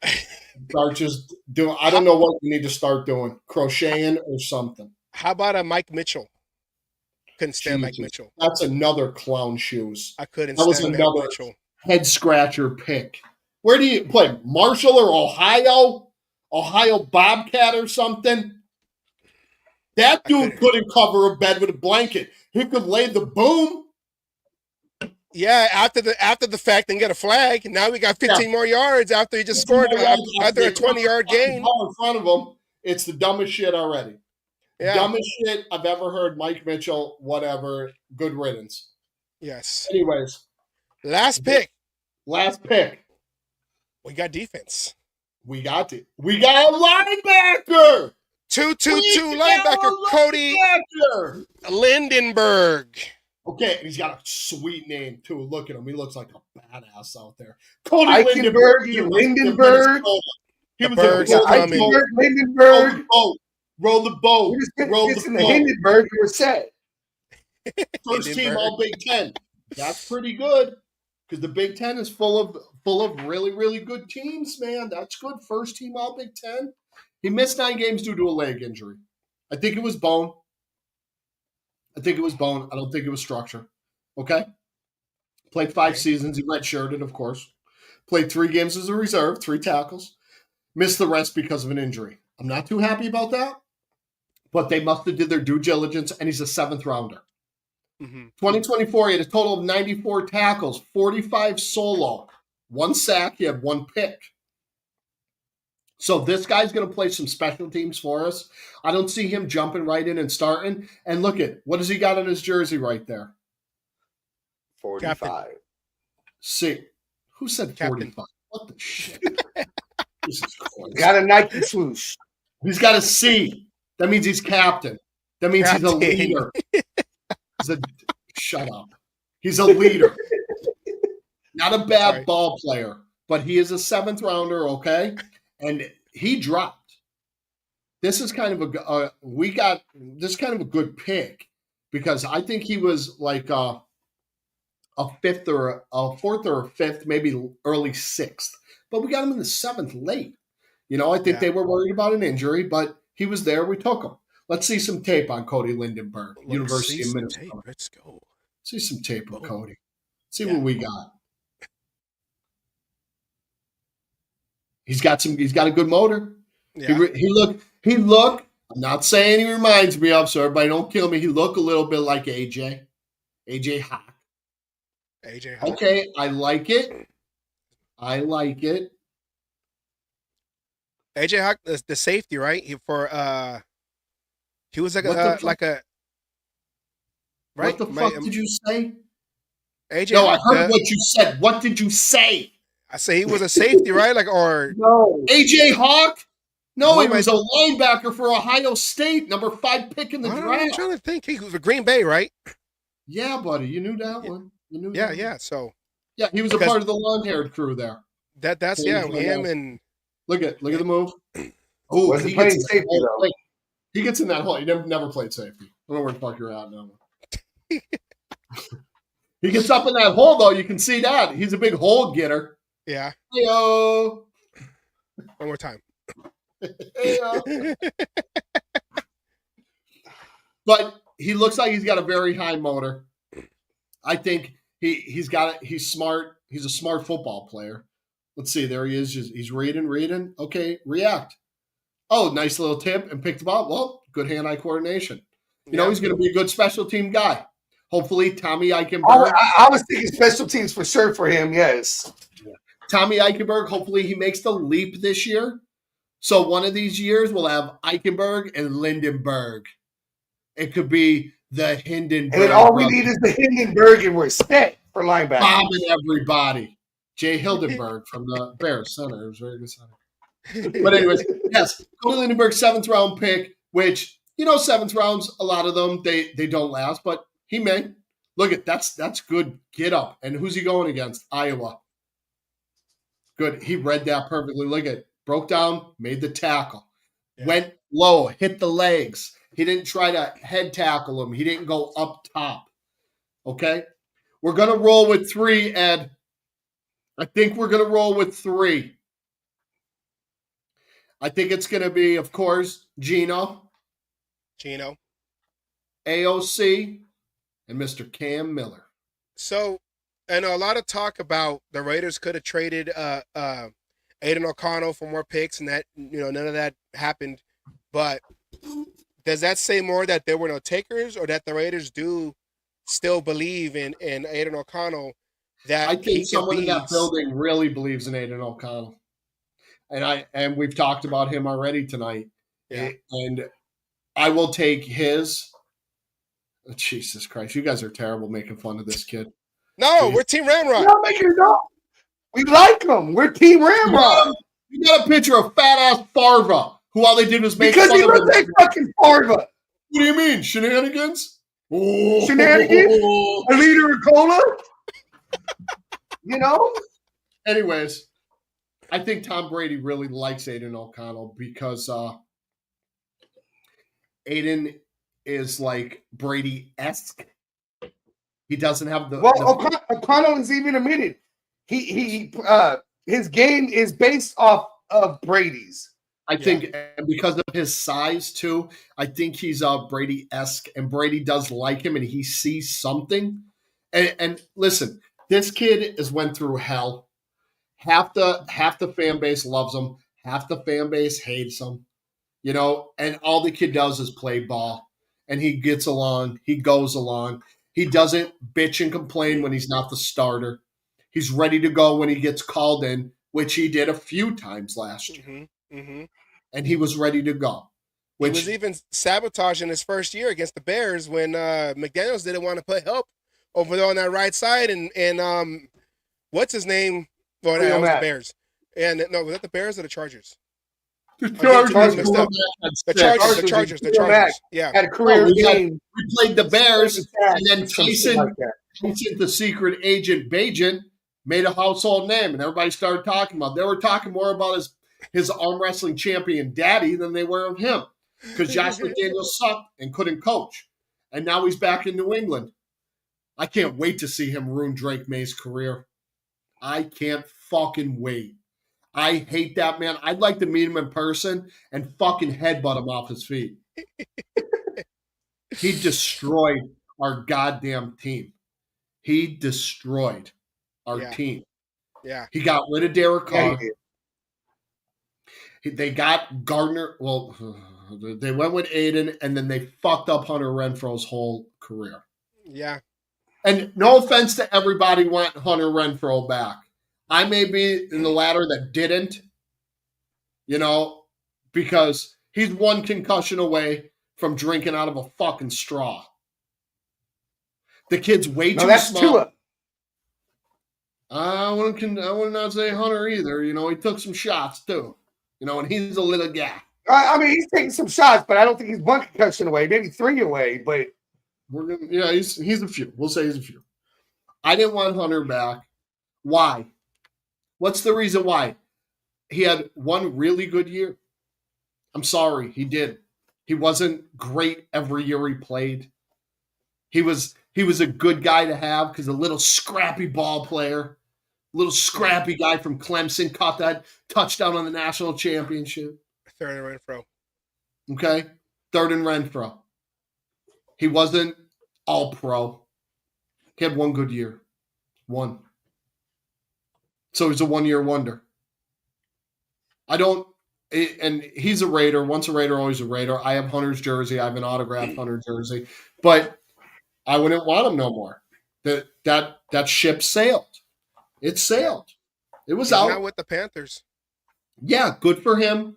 Congrats to him. I hope he does well there. And then you're going to hear a lot of, see, we should have took Hunter Renfro. Rubble. No thanks. I'm good. He can stay in Carolina where he lives. Yeah. He's close to family and home. Yeah. No big deal. I agree with Ed right here. You're right. I agree with Ed right here. Broke that kid because they wouldn't let him do what he had to do. He gave him the yips. What he was good at. And that's the McDaniels defense. Yeah. That's the McDaniels defense. Or, sorry, my fault. The offense. Precise. I'm throwing the ball there. You better be there. It's not on the quarterback. It's on the receiver. So, now looking at our draft picks overall, you said you love the draft. Overall, you said you what would you give this draft? Our 2025 draft. Is it as good? I know we got more picks, but is it as good as last year's Telesco draft? Did Brock Bowers make that draft a good draft? Well, Brock Bowers and JPJ? Yes. It's better than last year's. Yeah. I'm going to say it. We got to see what the result is. Of course. Okay? When we drafted Brock Bowers, the whole fan base, I was at a draft party here in Dallas. Okay? And I can't wait to see Trey Taylor get his shot to play. I really can't. Because I think Trey Taylor is going to be very good for it. Devonshire isn't even there no more. He's gone. Dylan is going to be okay. I think DeCamerion Richardson is going to be good. He's going to fit this system because of his size. Okay? Yes, Ed, he's starting at center. That he's never leaving that position ever again. No, everybody at this draft party was losing their fucking minds when we drafted Brock Bowers. And you can ask my buddies, I was screaming, yes! Because I said, if Brock Bowers falls to us, we better run to that fucking podium and draft him. Because I would say the Falcons saved us where we got him. Oh, he did save us. Yeah. That's for damn sure. Mhm. I thanked him for that. Now, did I think Brock Bowers was going to do what he did last year? No. I had no clue that he was going to be that. I knew he was good. I knew he was very good. But I didn't think he was going to do that. Now, coming into this year, you hear the sophomore slump. I'm not worried about that with someone like him because Justin Jefferson didn't have a sophomore slump. You know what I'm saying? Well, just look what Brock Bowers had to deal with in his rookie year. He had three quarterbacks, two offensive coordinators, or an offensive coordinator, and then two offensive coordinators. No, Ed. The offensive coordinator. No, Ed. We're keeping Jacoby. Jacoby's going to be our 1A. No. I think he's talking about Michael. Oh no! I will fly to Vegas and tell them Jesus Christ, no. Mayor, it's Mayor now. That's only because he was an Irish. Because he's fucking good. What are we talking about? You guys don't watch college football. You watch Kansas against Colorado. Well, he does. That's what my TV showed. I didn't watch anything. Okay, let me tell you what happened with Michael Mayer. This happened to Michael Mayer at Notre Dame as well. A little bit up here. He had someone come in and take his job, a young kid, started a couple games and it got in his head. He's better now. Michael Mayer is a good tight end. He can be very good. I know he's going to be our inline tight end. Remember, Mayer's a big kid that can go 50-50 in the air, okay? And he can block. His blocking got better last year. And I think he knows where he's at on the pecking order now. He knows Brock is one. Brock is a weapon. Brock isn't just a tight end. He's a fucking weapon. Michael Mayer is a tight end. He's an inline tight end that can go on that little seam, catch a nice little pass, run over a fucking dude, and get a first down. I hope we keep Michael Mayer unless somebody gives us 3 first-round picks. So, like, I don't see that. Yeah, Michael Mayer is like a Dave Casper. Brock Bowers is like a Todd Christensen. I would say a better Todd Christensen. Yeah. I would say Mayer is maybe a step below Dave Casper. Yeah. And where did Dave Casper go to college? Was it Notre Dame? It was Notre Dame. Everyone who wears 87, Notre Dame. Notre Dame. Absolutely. Offensive tackle or offensive lineman converted over. Yes, sir, he was. Yes. So, Michael Mayer, we have weapons, and we've had somebody there. Yeah. You know, and Chip Kelly ran tight ends last year, too, at Ohio State. I know that's hard for you to say. They had a real good tight end. Oh, I fucking hate it so bad. It hurts my belly and it hurts my throat to say it. But I hope we keep Michael Mayer, not just because he's one of my favorite Raiders, because he did come from Notre Dame. I absolutely love Michael Mayer. I loved him in college. I love him being on my team. Hence, me losing my mind at the draft when they should have put it on ESPN when I was fucking losing it when we picked them, when the cameraman was right in front of me. The only time I was on camera was for Trey Tucker, and I was whatever. It is, but it was maybe cool. You know, with all the focus that's going to be on Brock Bowers and you know, Jacoby Myers, and then maybe one of the two guys that we have, Besh. I want to say Beck, but Besh. Or that's what it is. Yeah. Maybe that can give a Mayer, you know, that forgotten guy. Oh, look, 87 is by himself. Oh, look, 87 got the ball. Oh, look, 87 just went 60 yards for a touchdown because everyone was focused on everybody else. And got all these guys up in the box, and he slipped away because they're trying to stop Jeanty. That offense with Pagese and Jeanty in the backfield and our two tight ends, we see Michael Mayer flare out a little bit, little dump off. Little dump. Yeah. Even Pajis, let me tell you something. Pajis can throw the ball too. Or you do a little the play action Little wild goal line play action. Little wild cat. Well, a little bit of the. We're gonna call it. It's not gonna be a wildcat. We're gonna call it the grizzly bear because that's how big that summon the bitch is. We're gonna call it. Ain't no wildcat. Ain't no bobcat. It's a motherfucking grizzly bear. That's what we running. It's going to be on the cover of. Is Sports Illustrated even still around? Even if it's not, it's going to be on the cover of the motherfucking. It is. I think it's only the swimsuit model in a magazine, but the rest of it's online. Yeah. I'm calling it hashtag grizzly bear offense. Grizzly bear. Book it. Oh, your overall grade for this year's draft. My overall grade is a B+. Here's why. I wanted us to get a linebacker. I would have liked to have gotten a linebacker maybe at Tonka's spot because there were still some out there. I think we did have some guys in mind, but they went.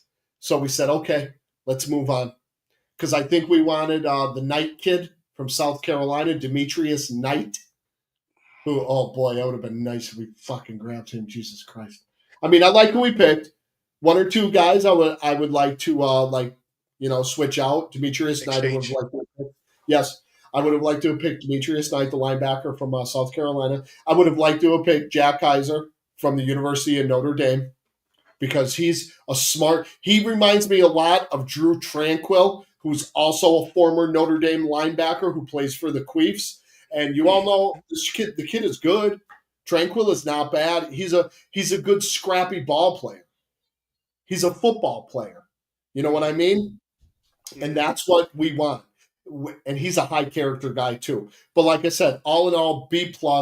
I absolutely love the guys that we picked. Now that it's all over, I love Cam Miller. My two steals back-to-back, Charles Grant, Dante Thornton Jr. Yes. I love it. Charles Grant is going to be that guy. Dante Thornton Jr. is going to take the top off of defenses, and they're not going to be able to put 8 in the box to stop Mr. Ashton Jeanty. And I'm calling it right now, Rookie of the Year. I'm calling it right now, Rookie of the Year. I'm calling it. That was my next question. Go ahead. Even though we should have had Rookie of the Year last year, Brock you Bowers. think Jeanty could start a quarterback? So yeah, can't wait. Who's he going to throw to? Who's he throwing to in Tennessee? One of the stories that was out. He's throwing one of the stories that was out was that Ashton Jeanty, it's like neck and neck with Cam Ward, is the thanks Ed, is a front runner to be the offensive rookie of the year after this upcoming season. You see the odds to it was Brock Bowers though, right? Yes. And we saw how that turned out. The Caleb Johnson pick, I would take that because they're gonna give him the rock in Pittsburgh. Pittsburgh runs the ball. Yeah. Omari Hampton with the Chargers, nah. I think he's gonna get beat up. Matthew Golden, Green Bay has 45 receivers. Oh, come on, the answer's right here. The answer's right here. The winner is George Sanders. Jackson Dart is even going to play. Emeka Ibuka will play. I think Tedero McMillan might have a good shot in Carolina. Yeah. Travis Hunter. They have Brian Thomas Jr. in Jacksonville who's going to get a lot of burn. Tedero McMillan is going to be the number one in Carolina. Travis Hunter's not going to be their number one. Okay, with Travis Hunter, would you see him more? And I know he goes. I was going to say, I know he goes both ways. I don't know him like that. But I know he plays both sides of the ball. But he is primarily a wide receiver. Okay. Jacksonville said they will play him as a wide receiver and sprinkle him in on the defensive to satisfy reverse Charles Woodson. To satisfy his want to play both sides of the ball. He's probably gonna be in nickel packages here and there, not as many as you think, probably some dime packages. But I don't see Jacksonville being ahead of teams where teams gotta fucking throw all over them. Yeah. They might win 3 games next year. So we got Ashton Jeanty, Rookie of the Year. Heard it right here on the Cage You heard Match. it here first. The man himself, Draft King, Gaming King. Ashton Jeanty. Fellas, Whether it, yeah, it was awesome tonight. I tell you what, I'm excited with this season coming up. I love what we've done so far. Free agency. Everybody wanted us to spend $1 billion. Well, guess what? We still have $42 million. yeah. Stay tuned, everybody. We're still working.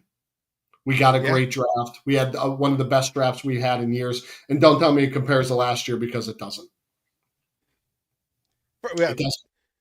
We haven't had a good first rounders in a long time. So Brock Bowers broke that streak. Back to back, I know. And second rounders, too.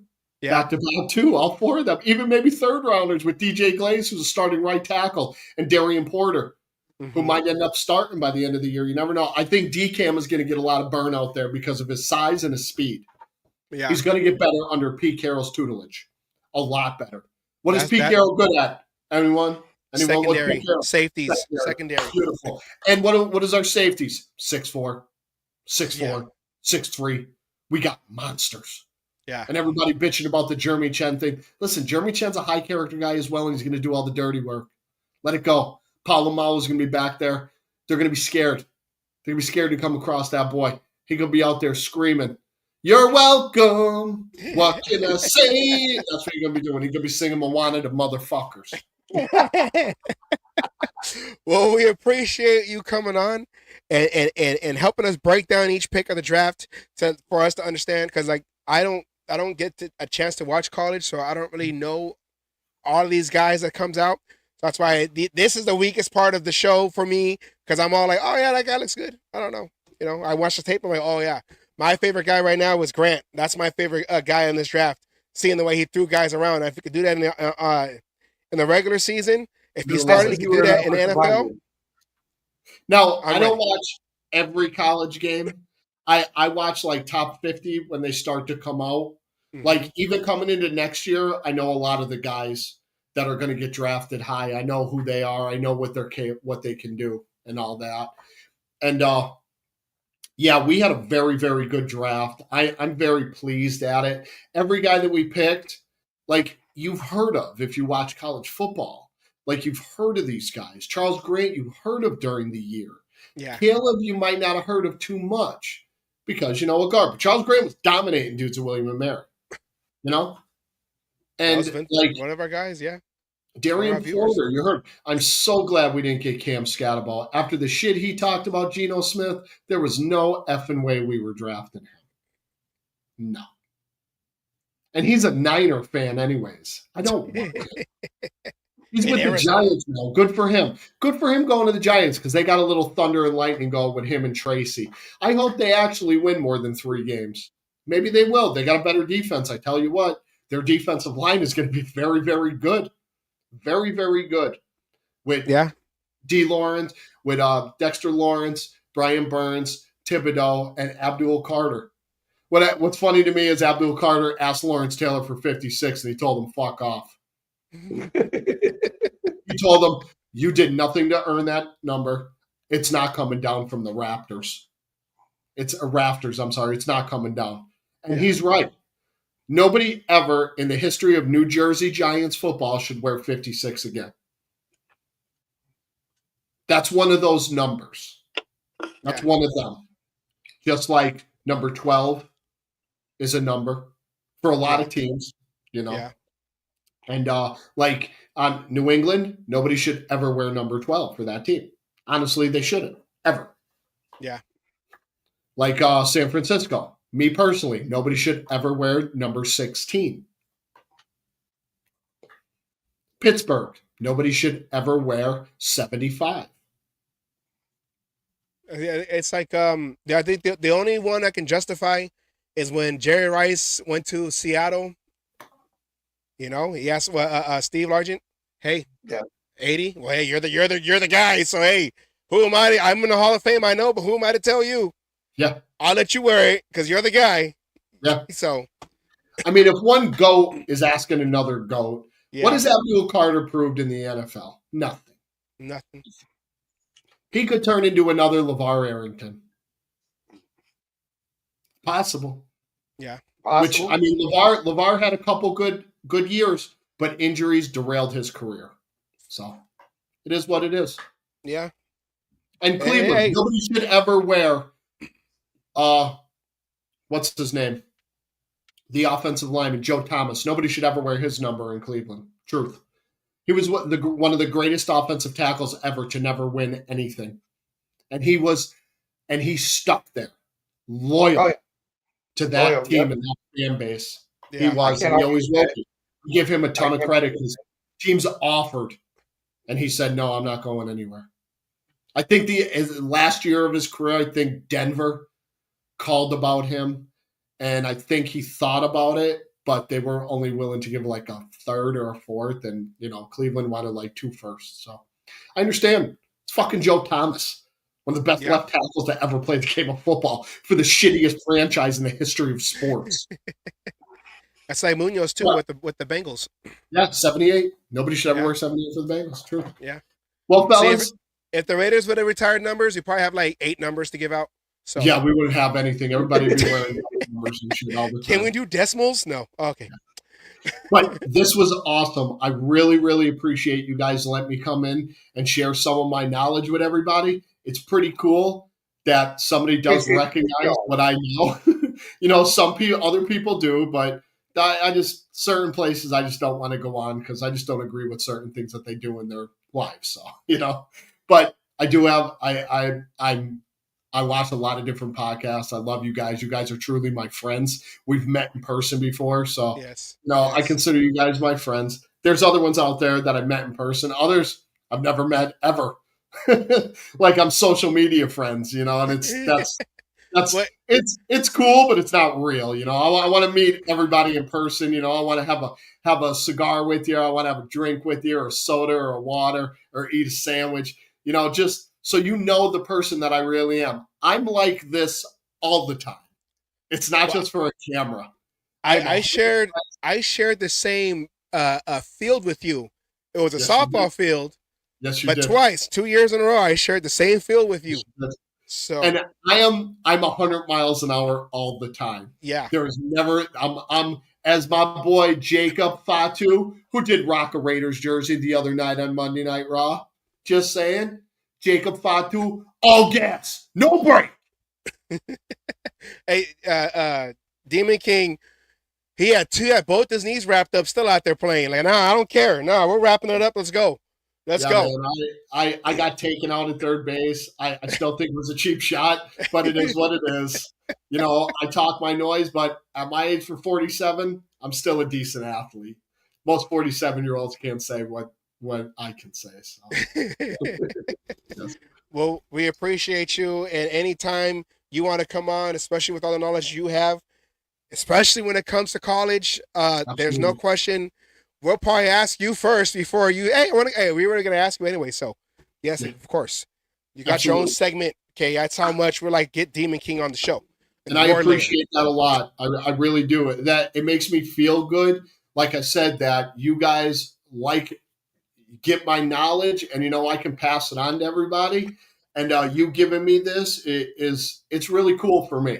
Because I've been through some things in life, I've been at the darkest of dark, deepest holes ever, and I pulled myself out. And those that follow me on social media, I post positive messages every single day telling people, listen, it's okay. You're all right. Don't let anybody steal your shine or dull your shine or steal your joy, no matter what. People are going to hate you no matter what you do.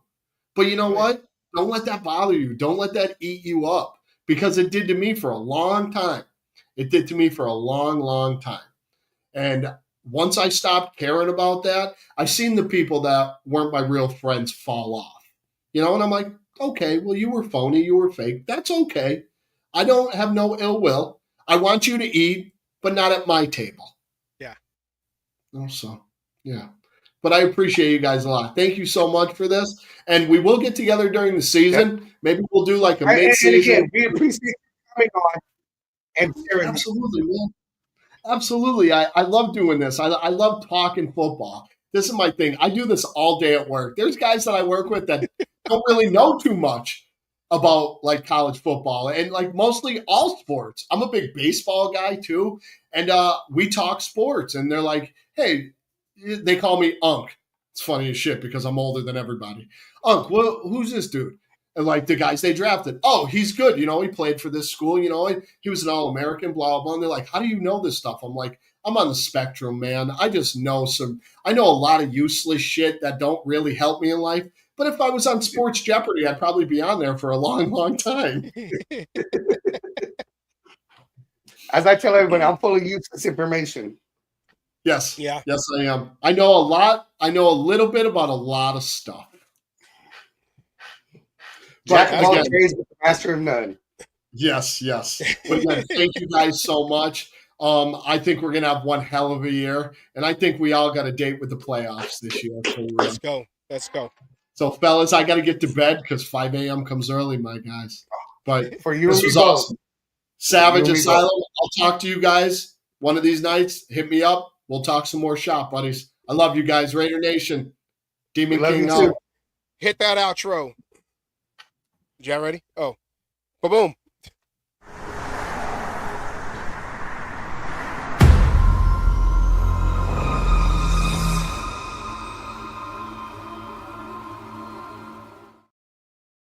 Sorry, he didn't stop. I didn't know it was my turn. Sorry, I didn't. Okay, we're a podcast, okay? Things can happen. We got to learn on the fly. That's what we do. Audibles left and right. Oh, yeah. Okay. That's what we do. Until we get paid. This is what and hell, we're already 30 minutes past 2 hours. So, I mean, shit. I know. So, Demon King. Good show. A good show. And we had a lot of people watching, a lot of people interacting. Opinions, whether it agreed or disagreed, it was all good opinions, except for unless it was Douglas Sinclair, we just said whatever. We don't put it up on the screen. But hey, we love you, Douglas. That's what we do on this show. We do agree to disagree on this show. You could have a different opinion than us, and you're not going to get crucified for that opinion. Yes. Just a regular standard. We're at the tailgate, taking shots, taking drinks. Oh man, what are you talking about, man? You're wrong, man. This guy this guy that. No, man, da. Take a shot, take a drink, have some food. We're all going to the same game. We all want the same thing. That's how it is. Yep. That's what we do in the cage match. Everything is legal in the cage match. Oh yeah. Okay, so. But great show. I appreciate everybody. Like I said, for coming up, for interacting and adding to the show. We appreciate that. And we got a couple of new subscribers. We appreciate that too. If you love the show, everyone says they love the show, but we're like that show that hasn't been discovered yet. So if you love the show and we're doing a great job, tell your friends, let them know. This is a highly, share it. We do our best to try to give a lot of information, visual information, and educate in all this. We try to be a well-rounded show. Yes, we want you to learn. Highly produced, high production. Oh yeah, definitely. I work hard on this show. I mean, you work hard on this show. I work hard on making sure that the computer doesn't crash out again for this show. That's what I was doing, folks. So if you love the show, if you want some koozies and all that, where are my koozies? I never have it on. I redid my whole desk, and then I always put away the stuff that I need to show.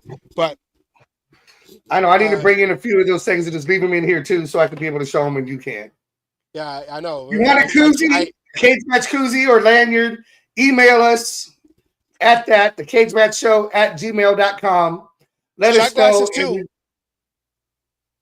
We got shot glasses too. And we will ship that out to you once you give us an address. Yeah. Go from there. We know Anna, she lost hers on a cruise. We just sent her 2 more. So she's repping the show. Anybody wants to help rep the show, get it out there. It even has a little QR code. So if your friends are interested, they can just scan it and be able to go straight to our show. Exactly. Yes. I'm trying to find them. I had them here. I said, oh, I know it. They're right here. Stupid. I think I put mine in the car. So get your koozies right here if you want your koozie, and then you tell your friends, hey, man, It's a great show. Scan it, subscribe, alert, all that great stuff. The koozies right here. If you want, send us your address. That's all you gotta do, because we're trying to, for the fans that watch us, we're still that small show. We're going on football season number 3. So get our small little free merch now while it's free before we charge $1. $1. $1, So before we get big enough and are able to charge people. And our shot glasses, they're still wrapped. At least taking out the bubble wrap. So, whatever. I got more. This is for display now, okay? So we're not going to ship this out because I already just took out the. So your shot glass. If you want a free shot glass, if you want a free koozie, the lanyard is in another drawer right across the room, so I can't get that right now. So. Sounds like excuses. You know what? I come from a generation that uses excuses, okay? And then, hey, after our schedule release show on 2 Wednesdays from now, we're gonna have magnets again. Oh yeah, I'm gonna do it again. 2 weeks from now, we're gonna have magnets. Yeah, I love that magnet idea. Yeah. Oh, here, I got it right here. Lanyard. I got it. See, get yourself a lanyard. You get yourself a shot glass. You get yourself. I'm over here like Oprah. You get one. You get one. That's here somewhere. This is last year's. So it goes on your refrigerator. Look how big that is. So we're gonna make some more. When we get the new schedule. This is last year's schedule. We don't need to see this anymore. I'm gonna have to redo those. But no, so if you want, we know how that year turned out. Yeah, unless you want the last year's schedule just for memories. I don't know why, but we'll send that out too. I don't care, whatever. So, anyways, yeah, we wanted to just put it out there. Thank you everybody for watching. I know we went over time, but you don't limit Demon King's knowledge, okay? Because it's limitless, like Brad Cooper. Is it? Yeah, Limitless. That movie with the pill. Limitless, yeah. With him and yeah. Oh no, I saw it. Yeah, great film. Yeah, it's crazy. It's called Ritalin, isn't it? I don't know. All right, Adderall. Okay, thank you everybody for watching the show. Asylum, any last words? No, I can't beat Demon King on this, so I'm done. I mean, fuck, I'm more out listening to him. Hey, and then next week we should have Miss Peggy coming on. So you get to get her take on the draft and everything that's surrounding the draft. So stay tuned for that next week's show. Same time, same YouTube channel. It's right there, The Cage Match Show. At same 5 p.m. Time, same back channel. 5 p.m. Pacific, 6 p.m. Mountain, 7 p.m. Central, 8 p.m. Eastern. And all the other islands that surround, Hawaii is 2 hours after. So 7 o'clock, 3 p.m. for Rick in Hawaii. So there you go. All right then, everybody, take care, and we end every show like we always do with the message from my old coach, my old high school coach, Raider Milt, aka Coach Wallace. We always keep his memory alive because he was a diehard fan, and like we always do, we know your history. So here we go. Take care, everybody. See you next Wednesday, and we are outward.